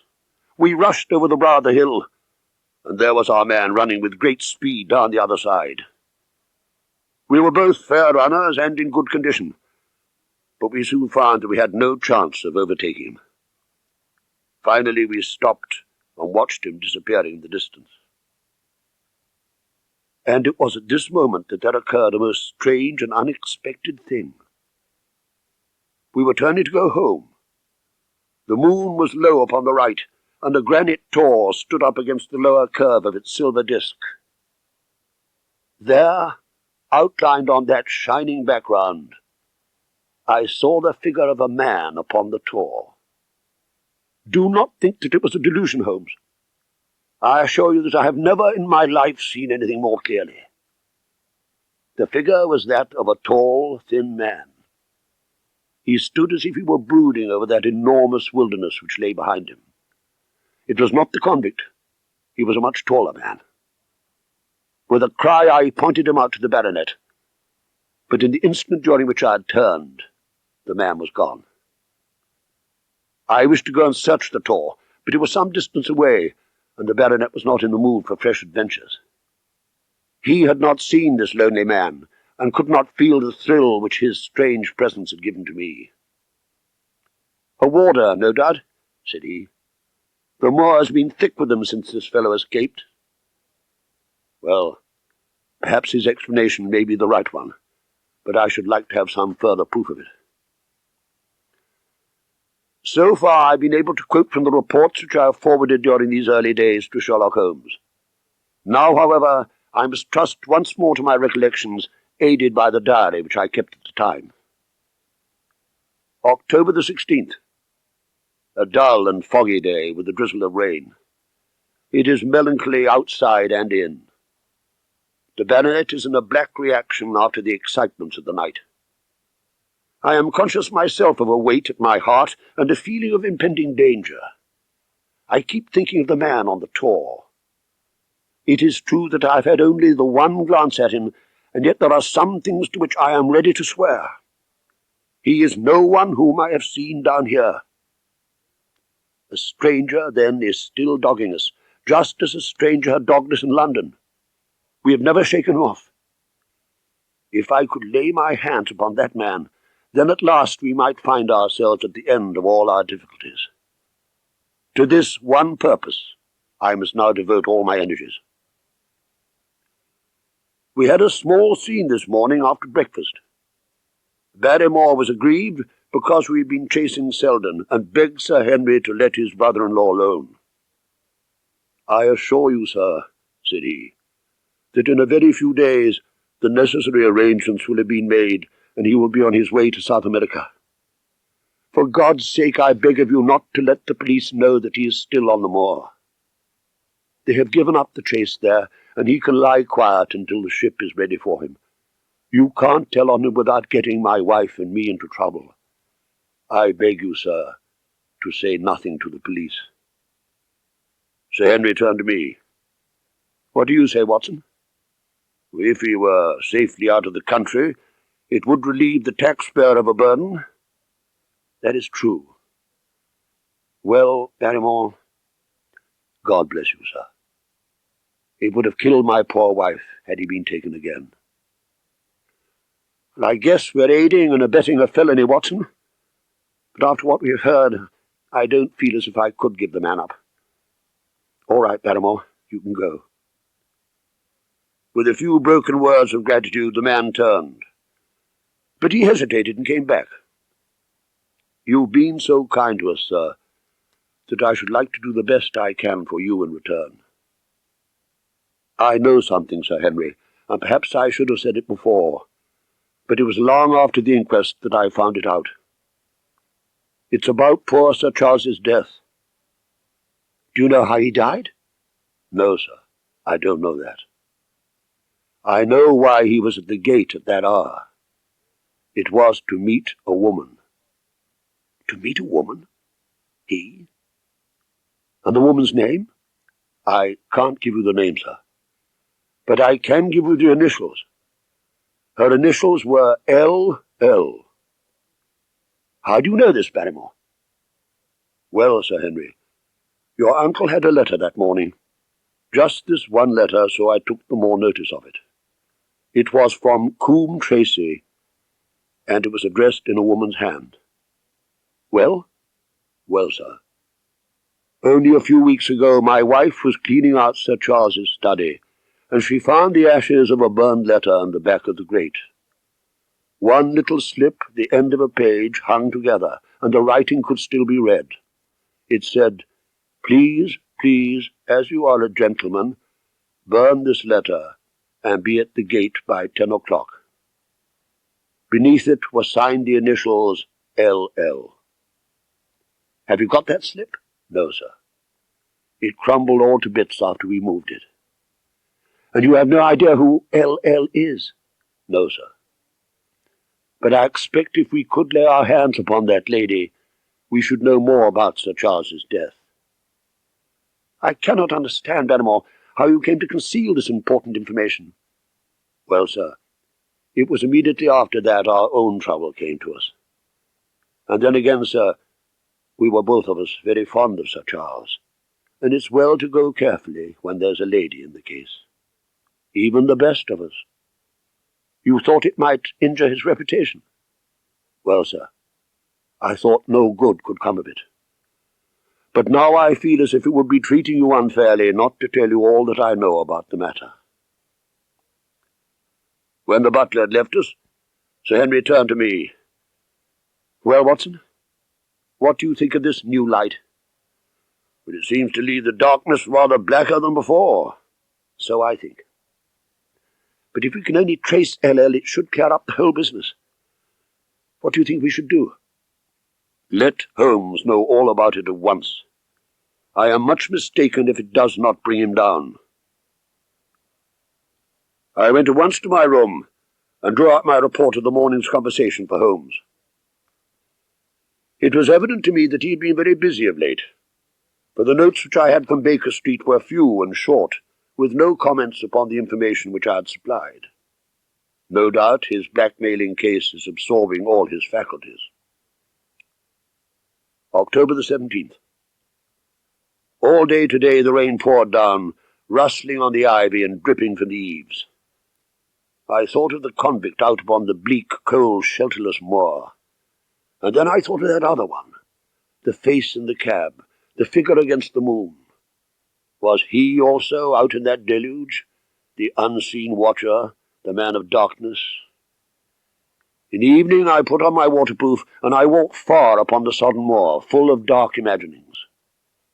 God help those who wander into the great mire now, for even the firm uplands are becoming a morass. I found the black tor upon which I had seen the solitary watcher, and from its craggy summit I looked out myself across the melancholy downs. Nowhere was there any trace of that lonely man whom I had seen on the same spot 2 nights before. As I walked back, I was overtaken by Dr. Mortimer driving in his dog-cart, and he gave me a lift homewards. I found him much troubled over the disappearance of his little spaniel. It had wandered onto the moor and had never come back. I gave him such consolation as I might, but I thought of the pony on the Grimpen Mire, and I do not fancy that he will see his little dog again. "By the way, Mortimer," said I suppose there are few people living within driving distance of this whom you do not know?" "Hardly any, I think." "Can you then tell me the name of any woman whose initials are L.L.? He thought for a few minutes. "No. Among the farmers or gentry there's no one whose initials are those. Wait a bit, though. There is Laura Lyons. Her initials are L.L., but she lives in Coombe Tracy. She is Franklin's daughter." "Oh, Franklin the Crank?" "Exactly. She married an artist named Lyons. He proved to be a blackguard and deserted her. Her father refused to have anything to do with her because she had married without his consent. So the girl has had a pretty bad time." "Well, how does she live?" "Well, I fancy old Franklin allows her a pittance. Several of the people here did something to enable her to earn an honest living. Stapleton did for one, and Sir Charles for another. I gave a trifle myself. It was to set her up in the typewriting business." He wanted to know the object of my inquiries, but I managed to satisfy his curiosity without telling him too much. Tomorrow morning I shall find my way to Coombe Tracy and endeavour to see this Mrs. Laura Lyons. I have only one other incident to record upon this tempestuous and melancholy day. This was my conversation with Barrymore just now. I had asked whether his brother-in-law was still on the moor. "I have not heard of him, sir, since I left out food for him last, and that was 3 days ago." "Well, did you see him then?" "No, sir. But the food was gone when next I went that way." "Then he was certainly there." "So you would think, sir. Unless it was the other man who took it." "You know that there is another man, then?" "Selden told me of him, sir, a week ago or more. He's in hiding too, but he's not a convict, so far as I can make out." "Well, what did Selden say? Did he find out where he hid or what he was doing?" "At first he thought that he was the police, but soon he found that he had some lay of his own. A kind of gentleman he was, as far as he could see, but what he was doing he could not make out." "And where did he say that he lived?" "Among the old houses on the hillside, the stone huts where the old folk used to live." But how about his food? Selden found out that he's got a lad who works for him and brings him all he needs. When the butler had gone, I walked over to the back window, and I looked through a blurred pane at the driving clouds. It is a wild night indoors, and what must it be in a stone hut upon the moor? What passion of hatred can it be which leads a man to lurk in such a place at such a time? There, in that hut upon the moor, seems to lie the very centre of that problem which has vexed me so sorely. The incidents of the next few days are indelibly graven upon my recollection, and I can tell them without reference to the notes made at the time. At breakfast the next morning, I told the baronet what I had learnt about Mrs. Lyons, and asked him whether he would care to accompany me to Coombe Tracey. At first he was very eager to come, but on second thoughts it seemed to both of us that if I went alone, the results might be better. When I reached Coombe Tracey, I told Perkins to put up the horses, and I made inquiries for the lady whom I had come to interrogate. I had no difficulty in finding her rooms. Mrs. Lyons proved to be a handsome woman, and she received me with a pleasant smile. When I told her of my mission, however, and mentioned the letter, her manner changed. She denied at first that she had written it. Then she admitted writing to Sir Charles to ask for an interview, but insisted that she had not kept the appointment. When I asked why she had pressed Sir Charles to destroy her letter, she momentarily became a little less reticent. "I will tell you," she said. "My life has been one incessant persecution from a husband whom I abhor. The law is upon his side, and every day I am faced by the possibility that he may force me to live with him. At the time that I wrote this letter to Sir Charles, I had learnt that there was a prospect of my regaining my freedom if certain expenses could be met. I knew Sir Charles's generosity, and I thought that if he heard the story from my own lips, he would help me." "Then how is it that you did not go?" I asked. "Because I received help in the interval from another source." The probability was that she was telling at least a part of the truth. Yet I felt that something was being held back from me. Why should she fight against every admission until it was forced from her?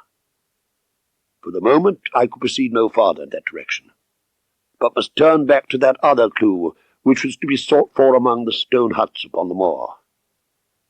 And that was a most vague direction. I realized it as I drove back, and noted how hill after hill showed traces of the ancient people.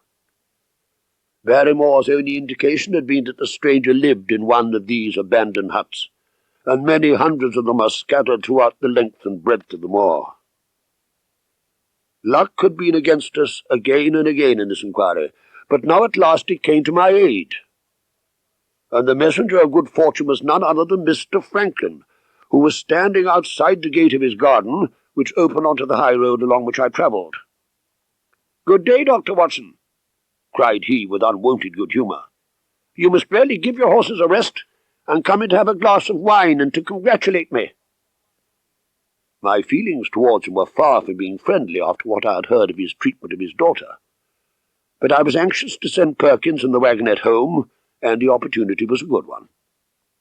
I alighted and sent a message to Sir Henry that I should walk over in time for dinner. Then I followed Franklin into his dining room. It appeared that he had won a couple of lawsuits, and he was filled with indignation against the police. "I told them that they would have occasion to regret their treatment of me," said he, "and already my words have come true." "How so?" I asked. "Because I could tell them what they are dying to know about the convict on the moor." "How do you know that he is anywhere upon the moor?" said I. "I know it because I have seen with my own eyes the messenger who takes him his food." My heart sank for Barrymore, but his next remark took a weight from my mind. "You'll be surprised to hear that his food is taken to him by a child. I see him every day through my telescope upon the roof. Every day, and sometimes twice a day, I have been able— But, wait a moment, Dr. Watson. Do my eyes deceive me, or is there at the present moment something moving upon that hillside? It was several miles off, but I could distinctly see a small dark dot against the dull green and grey. "Come, sir, come," cried Franklin, rushing upstairs. "You will see with your own eyes and judge for yourself." The telescope stood upon the flat leads of the house. Franklin clapped his eye to it. "Quick, Dr. Watson, quick, before he passes over the hill." There he was, sure enough, a small urchin with a little bundle upon his shoulder, toiling slowly up the hill. When he reached the crest, he looked round him with a furtive air. Then he vanished over the hill. Certainly, there is a boy who seems to have some secret errand. And what the errand is, even a county constable could guess. But not one word shall they have from me, and I bind you to secrecy also, Dr. Watson. Not a word. You understand? I succeeded in dissuading Franklin from his announced intention of walking home with me. I kept the road as long as his eye was on me, and then I struck off across the moor and made for the stony hill over which the boy disappeared. The sun was already sinking when I reached the summit. Over the wide expanse there was no sound and no movement. The boy was nowhere to be seen. But down beneath me, in a cleft of the hills, there was a circle of the old stone huts, and in the middle of them there was one which retained sufficient roof to act as a screen against the weather. This must be the burrow where the stranger lurked. His secret was within my grasp. A vague pathway among the boulders led to the dilapidated opening which served as a door. All was silent within. The unknown might be lurking there, or he might be prowling on the moor. Throwing aside my cigarette, I closed my hand upon the butt of my revolver, and walking swiftly up to the door, I looked in. The place was empty. This was certainly where the man lived. Some blankets rolled in a waterproof lay upon that very stone slab upon which Neolithic man had once slumbered. Beside it lay some cooking utensils and a bucket half full of water. A litter of empty tins showed that the place had been occupied for some time.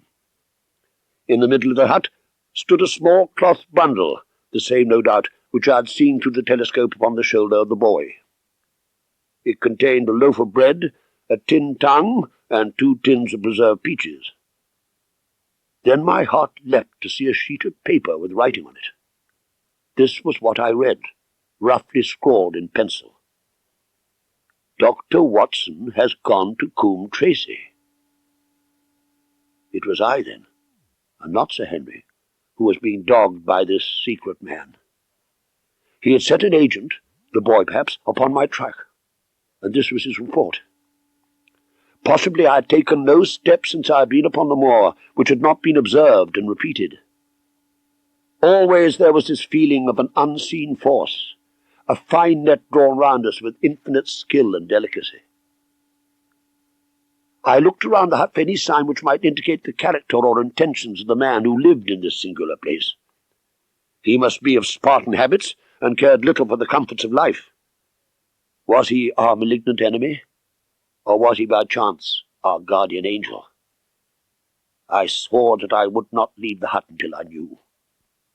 Outside the sun was sinking low. With tingling nerves, but with a fixed purpose, I sat in the dark recess of the hut and waited with sombre patience for the coming of its tenant. And then at last I heard him. Far away came the sharp clink of a boot striking upon a stone. Then another, and yet another, coming nearer and nearer. I shrank back into the darkest corner, and cocked the pistol in my pockets, determined not to discover myself until I had an opportunity of seeing something of the stranger. There was a long pause, which showed that he had stopped.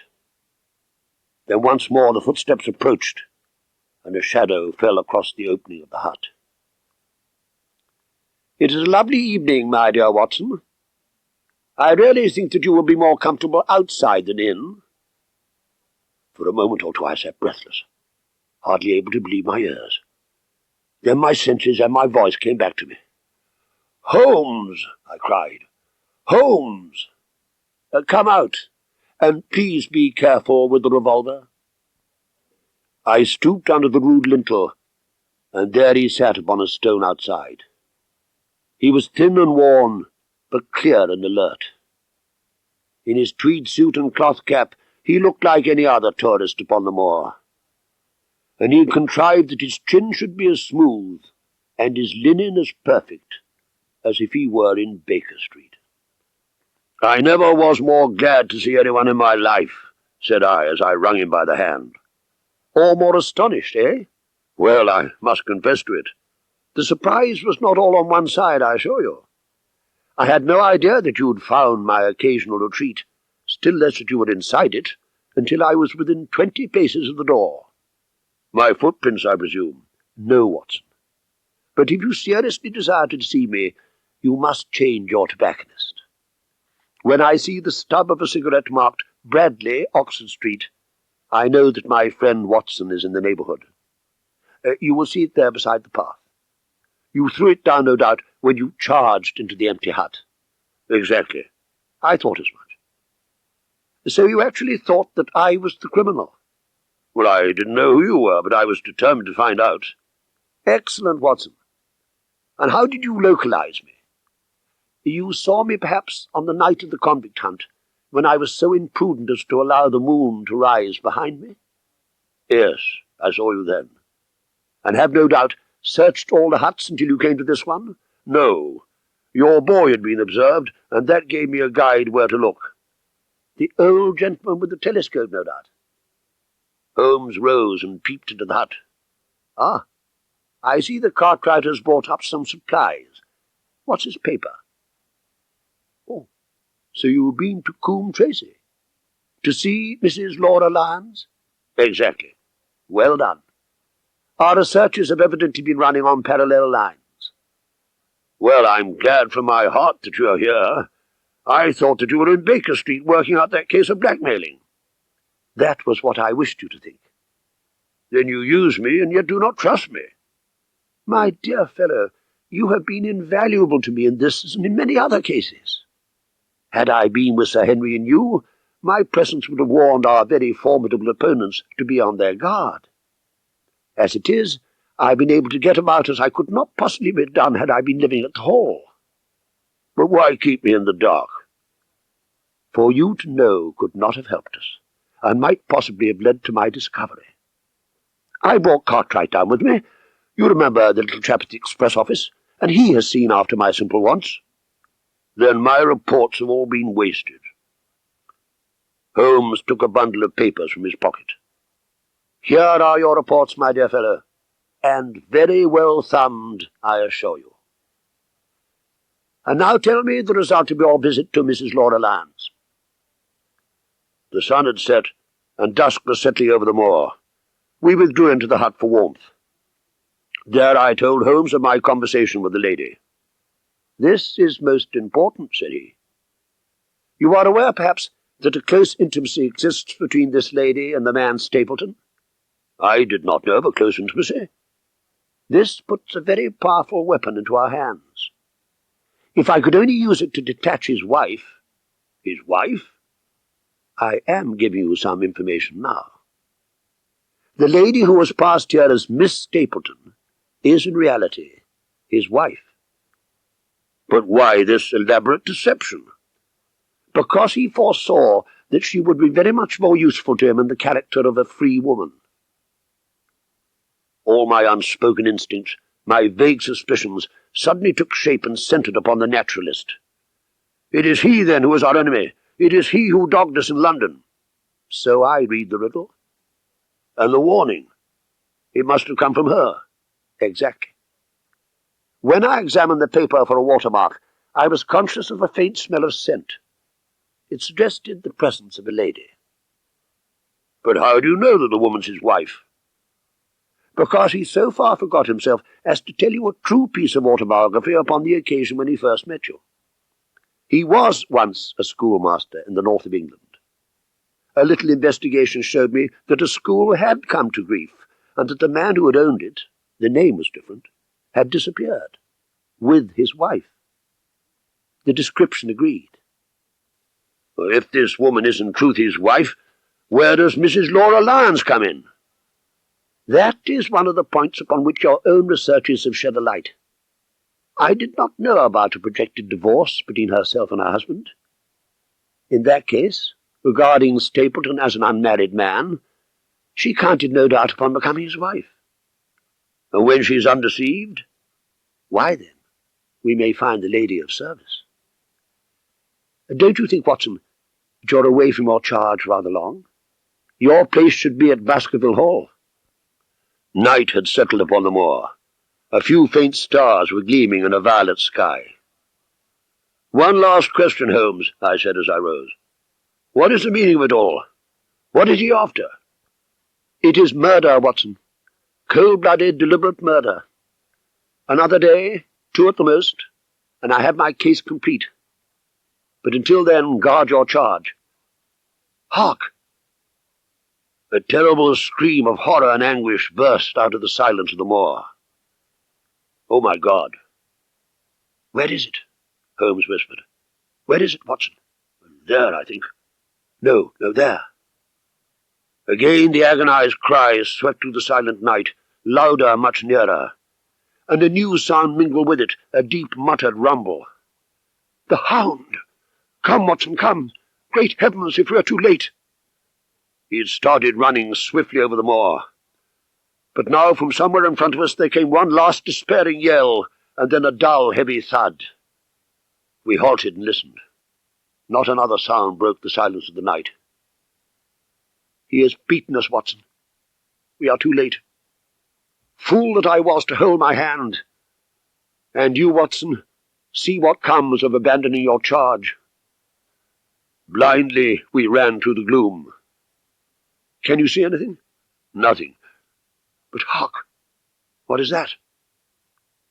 A low moan had fallen upon our ears. Upon our left, a ridge of rocks ended in a sheer cliff, which overlooked a stone-strewn slope. On its jagged face was spread eagle some dark, irregular object. As we ran towards it, the vague outline hardened into a definite shape. It was a prostrate man, face downwards upon the ground, the head doubled under him. So grotesque was the attitude that I could not for the instant realize that that moan had been the passing of his soul.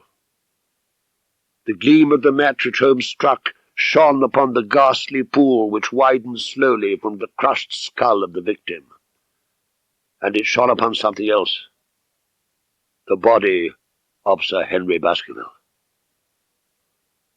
There was no chance of either of us forgetting that peculiar ruddy tweed suit, the very one which he'd worn on the first morning that we'd seen him in Baker Street. "The brute! The brute!" I cried. "Oh, I shall never forgive myself for having left him to his fate. I am more to blame than you, Watson. In order to have my case complete, I have thrown away the life of my client. Where is this brute of a hound which drove him to his death, Holmes? It may be lurking among these rocks this instant. And Stapleton, where is he? He shall answer for this deed." "He shall. I will see to that. Uncle and nephew have been murdered, the one frightened to death by the very sight of a beast which he thought to be supernatural, the other driven to his end in his wild flight to escape from it. But now we have to prove the connection between the man and the beast. Save from what we heard, we cannot even swear to the existence of the latter, since Sir Henry has evidently died from the fall." The moon had risen. Holmes suddenly uttered a cry and bent over the body. Now he was dancing and laughing and wringing my hand. "A beard! A beard! The man has a beard! It is not the baronet. It is— Why, it is my neighbour, the convict." With feverish haste we had turned the body over. It was indeed the face of Selden, the criminal. Then in an instant it was all clear to me. I remembered how the baronet had told me that he had handed his old wardrobe to Barrymore. Barrymore passed it on in order to help Selden in his escape. I told Holmes how the matter stood.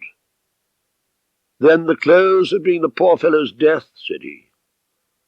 It is clear enough that the Hound has been laid on from some article of Sir Henry's, the boot which was abstracted in the hotel in all probability, and so ran this man down. But why should this Hound be loose tonight? I suppose that it does not always run loose upon the moor. Stapleton would not let it go unless he had reason to think that Sir Henry would be there. I think, Watson, that we shall very shortly get an explanation of that. Hello? What's this? It's a man himself. Not a word to show your suspicions. A figure was approaching us over the moor. The moon shone upon him, and I could distinguish the dapper shape and jaunty walk of the naturalist. Why, Dr. Watson, that's not you, is it? But dear me, what's this? Somebody hurt? Not. Don't tell me that is our friend Sir Henry. He hurried past me and stooped over the dead man. I heard a sharp intake of his breath. Who's this? It is Selden, the man who escaped from Princetown. Stapleton looked sharply from Holmes to me. Dear me, what a very shocking affair. How did he die? He appears to have broken his neck by falling over these rocks. My friend and I were strolling on the moor when we heard a cry. I heard a cry also. That was what brought me out. I was uneasy about Sir Henry. Why about Sir Henry in particular? I could not help asking. Because I had suggested that he should come over. When he did not come, I was surprised, and I naturally became alarmed for his safety when I heard cries upon the moor. By the way, did you hear anything else besides a cry? No, said Holmes. Did you? No? What do you mean, then? Oh, you know the stories the peasants tell about a phantom hound and so on. It is said to be heard at night upon the moor. I was wondering if there were any evidence of such a sound tonight. We heard nothing of the kind, said I. And what is your theory of this poor fellow's death? I have no doubt that anxiety and exposure have driven him off his head. He has rushed about the moor in a crazy state, and eventually fallen over here and broken his neck. That seems the most reasonable theory. What do you think about it, Mr. Sherlock Holmes? My friend bowed his compliments. You are quick at identification. We have been expecting you in these parts since Dr. Watson came down. You're in time to see a tragedy. Yes, indeed. I have no doubt that my friend's explanation will cover the facts. I will take an unpleasant remembrance back to London with me tomorrow. Oh, you return tomorrow? That is my intention. I hope your visit has cast some light upon those occurrences which have puzzled us. One cannot always have the success for which one hopes. It has not been a satisfactory case. Stapleton looked hard at him. Then he turned to me. I would suggest carrying this poor fellow to my house, but it would give my sister such a fright. I think that if we put something over his face, he will be safe until morning. And so it was arranged. Resisting Stapleton's offer of hospitality, Holmes and I set off to Baskerville Hall, leaving the naturalist to return alone. Sir Henry was more pleased and surprised to see Sherlock Holmes, for he had for some days been expecting that recent events would bring him down from London. Over a belated supper, we explained to the baronet as much of our experience as it seemed desirable that he should know. Thus we said nothing about the Hound. At first I had the unpleasant duty of breaking the news of Selden's death to Barrymore and his wife. To him it may have been an unmitigated relief, but she wept bitterly into her apron. Evil indeed is the man who has not one woman to mourn him. I've been moping in the house all day since Watson went off in the morning, said the baronet. I might have had a more lively evening, for I had a message from Stapleton asking me over there. I have no doubt that you would have had a more lively evening, said Holmes. By the way, I don't suppose you appreciate that we have been mourning over you as having broken your neck. How was that? This poor wretch was dressed in your clothes. I fear your servant who gave them to her may get into trouble with the police. Oh, no, that's unlikely. There was no mark on any of them, so far as I know. That's lucky for him. But how about the case? Asked the baronet. Have you made anything out of the tangle? I think that I should be in a position to make the situation rather more clear to you before long, if you will give me your help. Whatever you tell me to do, I will do. Very good. And I will ask you also to do it blindly, without always asking the reason. Just as you like. If you will do this, I think the chances are that our little problem will soon be solved. Holmes stopped suddenly, and stared fixedly up over my head into the air. "What is it?" we both cried. I could see as he looked down that he was repressing some internal emotion. "Excuse the admiration of a connoisseur," said he, as he waved his hand towards a line of portraits which covered the opposite wall. "They're all family portraits, I presume." "Every one. Who is this cavalier opposite to me? The one with the black velvet and the lace?" "Ah, you have a right to know about him. That is the cause of all the mischief. The wicked Hugo, who started the Hound of the Baskervilles. We're not likely to forget him." I gazed with interest and some surprise upon the portrait. "Dear me," said Holmes, "he seems a quiet, meek-mannered man enough." He said little more, but the picture seemed to have a fascination for him, and his eyes were continually fixed upon it during supper. Later, when Sir Henry had gone to his room, Holmes led me back to it. "Is it like anyone you know?" "Well, there's something of Sir Henry about the jaw." "Wait an instant." He curved his right arm over the broad hat and round the long ringlets. "Good heavens!" I cried. The face of Stapleton had sprung out of the canvas. "Ah, you see it now?" "Well, it might be his portrait." "Yes. It is an interesting instance of a throwback, which appears to be both physical and spiritual. The fellow is a Baskerville, some unknown relation. That is evident." "With designs upon the succession?" "Exactly. The estate and the money. This has supplied us with one of our most obvious missing links. We have him, Watson." He burst into one of his rare fits of laughter as he turned away from the picture. I have not heard him laugh often, and it has always boded ill to somebody.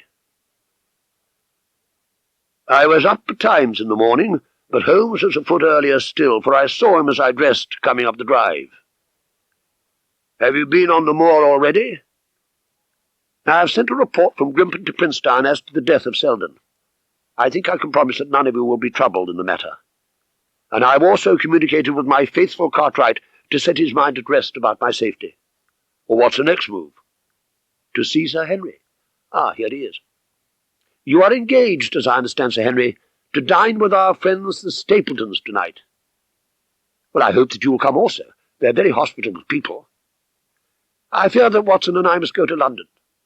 "To London?" "You can tell your friends that we should have been happy to have come with you, but that urgent business required us to be in town. We hope very soon to return to Devonshire. Will you remember to give them that message?" "Well, if you insist upon it." I saw by the baronet's clouded brow that he was deeply hurt by what he regarded as our desertion. "When do you desire to go?" "Immediately after breakfast." "Watson, you will send a note to Stapleton to tell him that you regret that you cannot come. One more direction, Sir Henry. I wish you to drive to Merripit House. Send back your trap, however, and let them know that you intend to walk home." "To walk across the moor? But that is the very thing which you've so often cautioned me not to do. This time you may do it with safety.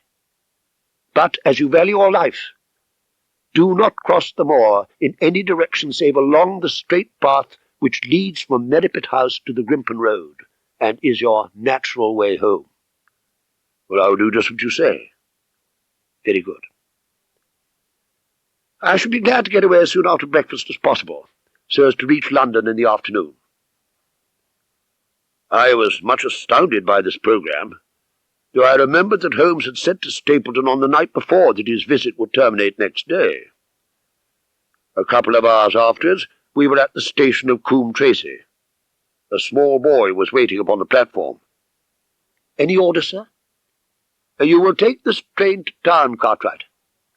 The moment you arrive, you will send a wire to Sir Henry Baskerville in my name, to say that if he finds the pocket-book which I have dropped, he is to send it by registered post to Baker Street.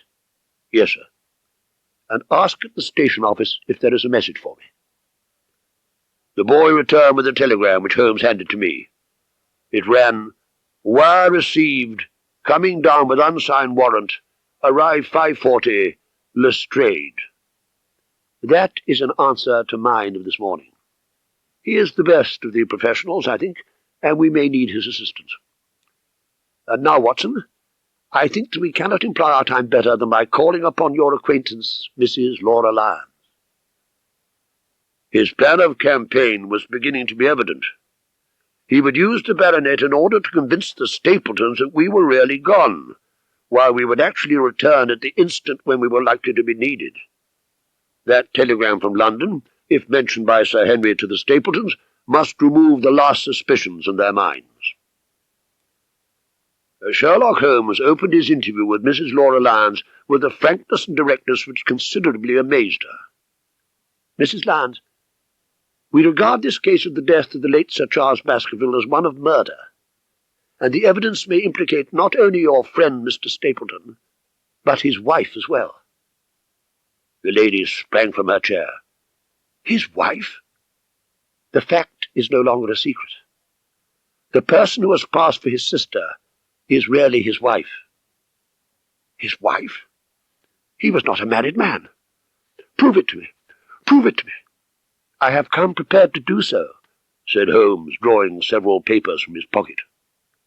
"Look at these photographs and the descriptions, and see if you can doubt the identity of these people."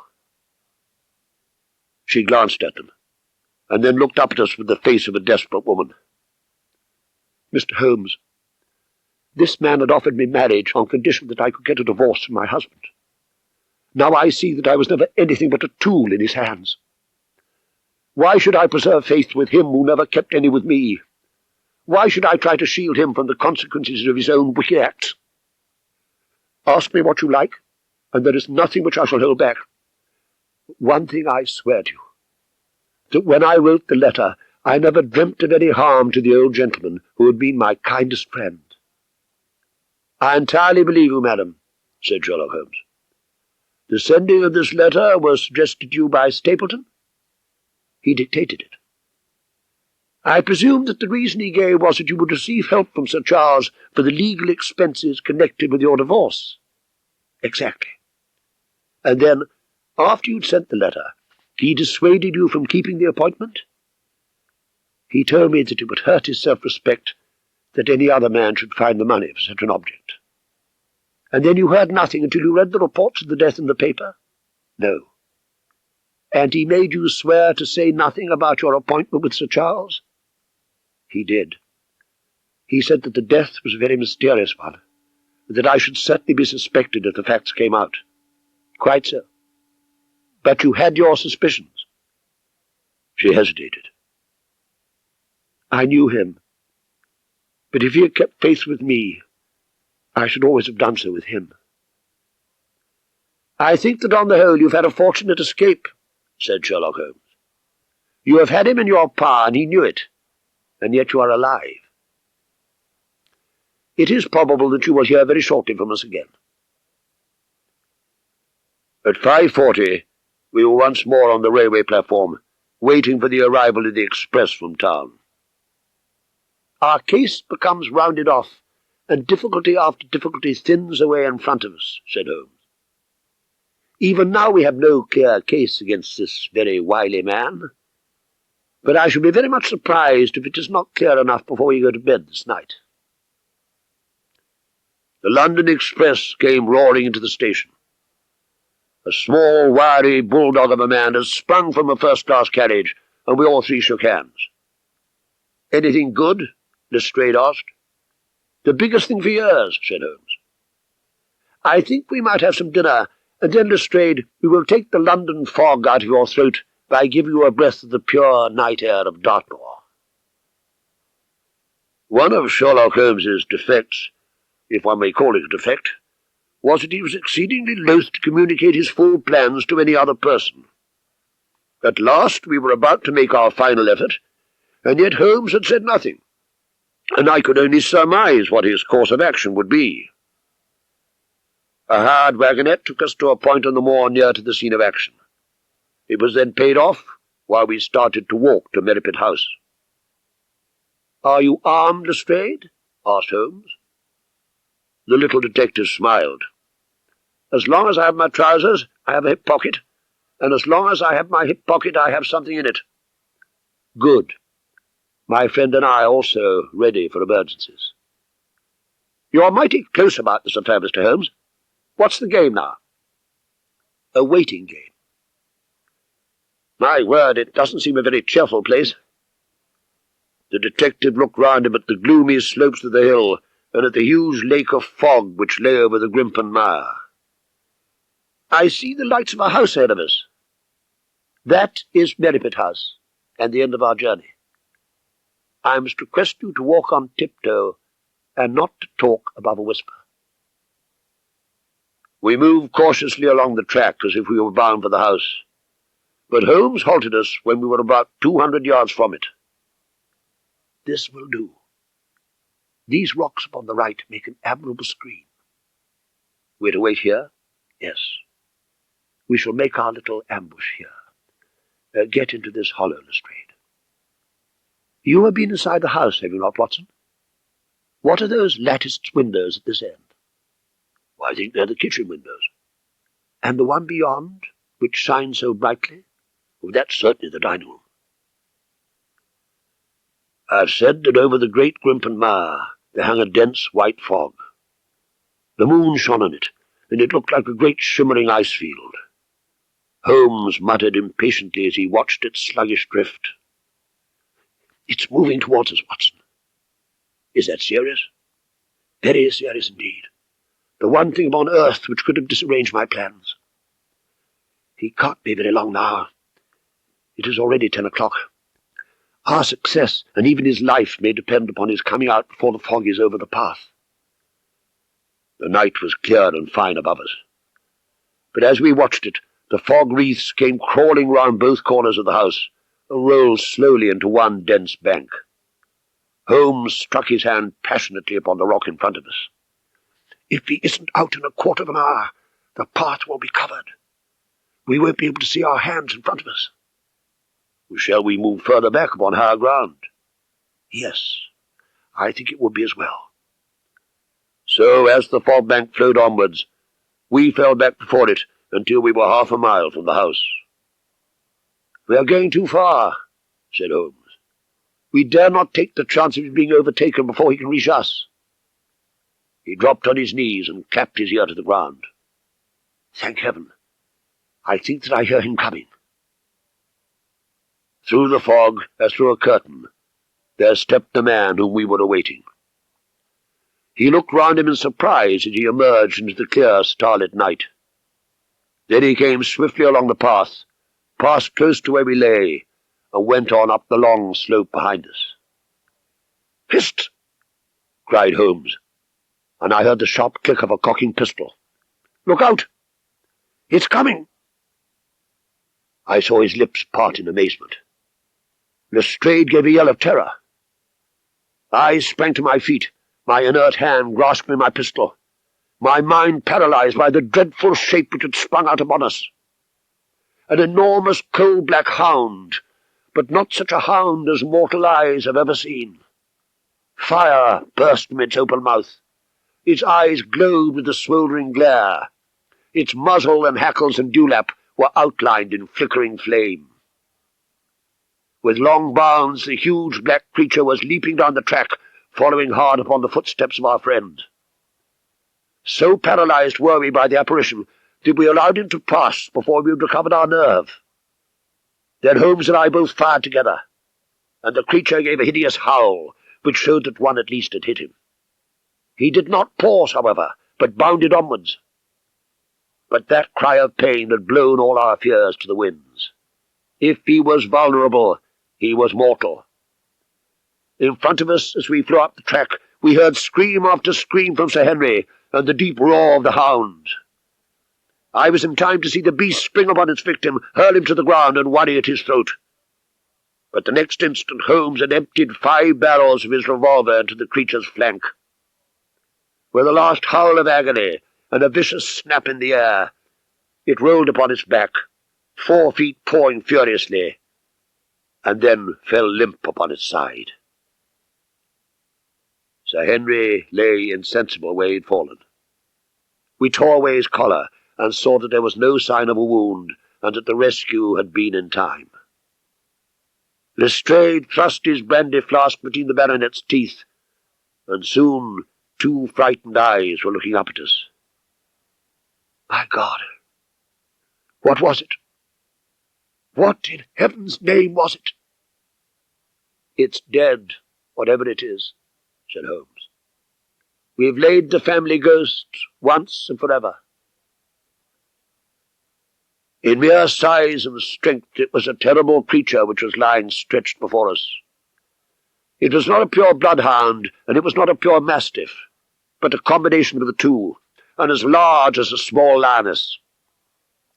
Even now the huge jaw seemed to be dripping with a bluish flame, and the cruel eyes were ringed with fire. I placed my hand upon the glowing muzzle, and as I held them up, my own fingers smouldered and gleamed in the darkness. Phosphorus. A cunning preparation of it, said Holmes. There is no smell which might have interfered with its power of scent. We owe you a deep apology, Sir Henry, for having exposed you to this fright. I was prepared for a hound, but not for such a creature as this, and the fog gave us little time to receive him. But you saved my life, having first endangered it. Are you strong enough to stand? Or give me another mouthful of that brandy? He tried to stagger to his feet, but he was still ghastly pale and trembling in every limb. We helped him to a rock, where he sat shivering with his face buried in his hands. We must leave you now, said Holmes. We have our case, and now we only want our man. It's 1,000 to 1 against our finding him at the house, he continued, as we retraced our steps swiftly down the path. Those shots must have told him that the game was up, but we'll search the house and make sure. The front door was open, so we rushed in and hurried from room to room, to the amazement of a doddering old manservant who met us in the passage. On the upper floor, one of the bedroom doors was locked. There's someone in here, cried Lestrade. Open this door. A faint moaning and rustling came from within. Holmes struck the door just over the lock with the flat of his foot, and it flew open. Pistol in hand, we all 3 rushed into the room. In the centre was an upright beam. To this post a figure was tied, muffled in sheets. In a minute we had torn off the gag, unswathed the bonds, and Mrs. Stapleton sank upon the floor in front of us. The brute, cried Holmes. Here, Lestrade, your brandy bottle. Put her in the chair. She opened her eyes. Is he safe? Has he escaped? He cannot escape us, madam. No, I did not mean my husband. Sir Henry, is he safe? Yes. And the hound? It is dead. Thank God, thank God. Oh, this villain! See how he has treated me. She shot her arms out from her sleeves, and we saw with horror that they were all mottled with bruises. But this is nothing. I could endure it all, ill-usage, a life of deception, everything, as long as I could still cling to the hope that I had his love. But now I know that in this also I have been his dupe and his tool. She broke into passionate sobbing. You bear him no good will, madam, said Holmes. Tell us, then, where we shall find him. There is an old tin mine on an island in the heart of the mire. It was there that he kept his hound, and there also he had made preparations so that he might have a refuge. That is where he would fly. The fog bank lay like white wool against the window. No one could find his way into the Grimpen mire tonight. She laughed and clapped her hands. He may find his way in, but never out. How can he see the guiding wands tonight? We planted them together, he and I, to mark the pathway through the mire. Oh, if I could only have plucked them out today! Then indeed you would have had him at your mercy. It was evident to us that all pursuit was in vain until the fog had lifted. Meanwhile we left Lestrade in possession of the house, while Holmes and I went back with the baronet to Baskerville Hall. The story of the Stapletons could no longer be withheld from him, but he took the blow bravely when he learnt the truth about the woman whom he had loved. On the morning after, the fog had lifted, and we were guided by Mrs. Stapleton to the point where they found a pathway through the bog. It helped us to realize the horror of this woman's life, when we saw the eagerness and joy with which she laid us on her husband's track. Once only we saw a trace that someone had passed that perilous way before us. From amid a tuft of cotton grass which bore it up out of the slime, some dark thing was projecting. Holmes sank to his waist as he stepped from the path to seize it, and had we not been there to drag him out, he could never have set his foot upon firm land again. He held an old black boot in the air. Mayor's Toronto was printed on the leather inside. "It's worth a mud bath," said he. "It is our friend Sir Henry's missing boot." "But thrown there by Stapleton in his flight?" "Exactly. He retained it in his hand after using it to set the Hound upon Sir Henry's track. He fled when he knew the game was up, still clutching it, and he hurled it away at this point of his flight. We know at least that he came so far in safety. But more than that, we were never destined to know. If the earth told a true story, then Stapleton never reached that island of refuge towards which he struggled through the fog upon that last night. Somewhere in the heart of the great Grimpenmire, down in the foul slime of the huge morass which had sucked him in, this cold and cruel-hearted man is forever buried. Many traces we found of him in the bog-girt island where he had hid his savage ally. A shaft, half filled with rubbish, showed the position of an abandoned mine. Beside it were the crumbling remains of the cottages of the miners. In one of these, a staple and chain with a quantity of gnawed bones showed where the animal had been confined. A skeleton with a tangle of brown hair adhering to it lay among the debris. "A dog," said Holmes. "By Jove, a curly-haired spaniel. Poor Mortimer will never see his pet again. Well, I do not know that this place contains any secret which we have not already fathomed. He could hide his hound, but he could not hush its voice, and hence came those cries which even in daylight were not pleasant to hear. On an emergency he could keep the hound in an outhouse at Merripit, but it was always a risk, and it was only on the supreme day, which he regarded as the end of all his efforts, that he dared do it. This paste in the tin is no doubt the luminous mixture with which the creature was daubed. It was suggested, of course, by the story of the family hellhound, and by the desire to frighten old Sir Charles to death. No wonder the poor devil of a convict ran and screamed, even as our friend did, and as we ourselves might have done, when he saw such a creature bounding through the darkness of the moor upon his track. It was a cunning device, for apart from the chance of driving your victim to his death, what peasant would venture to inquire too closely into such a creature should he get sight of it, as many have done, upon the moor? I said it in London, Watson, and I say it again now, that never yet have we helped to hunt down a more dangerous man than he who is lying yonder. He swept his long arm towards the huge mottled expanse of green-splotched bog, which stretched away until it merged into the russet slopes of the moor.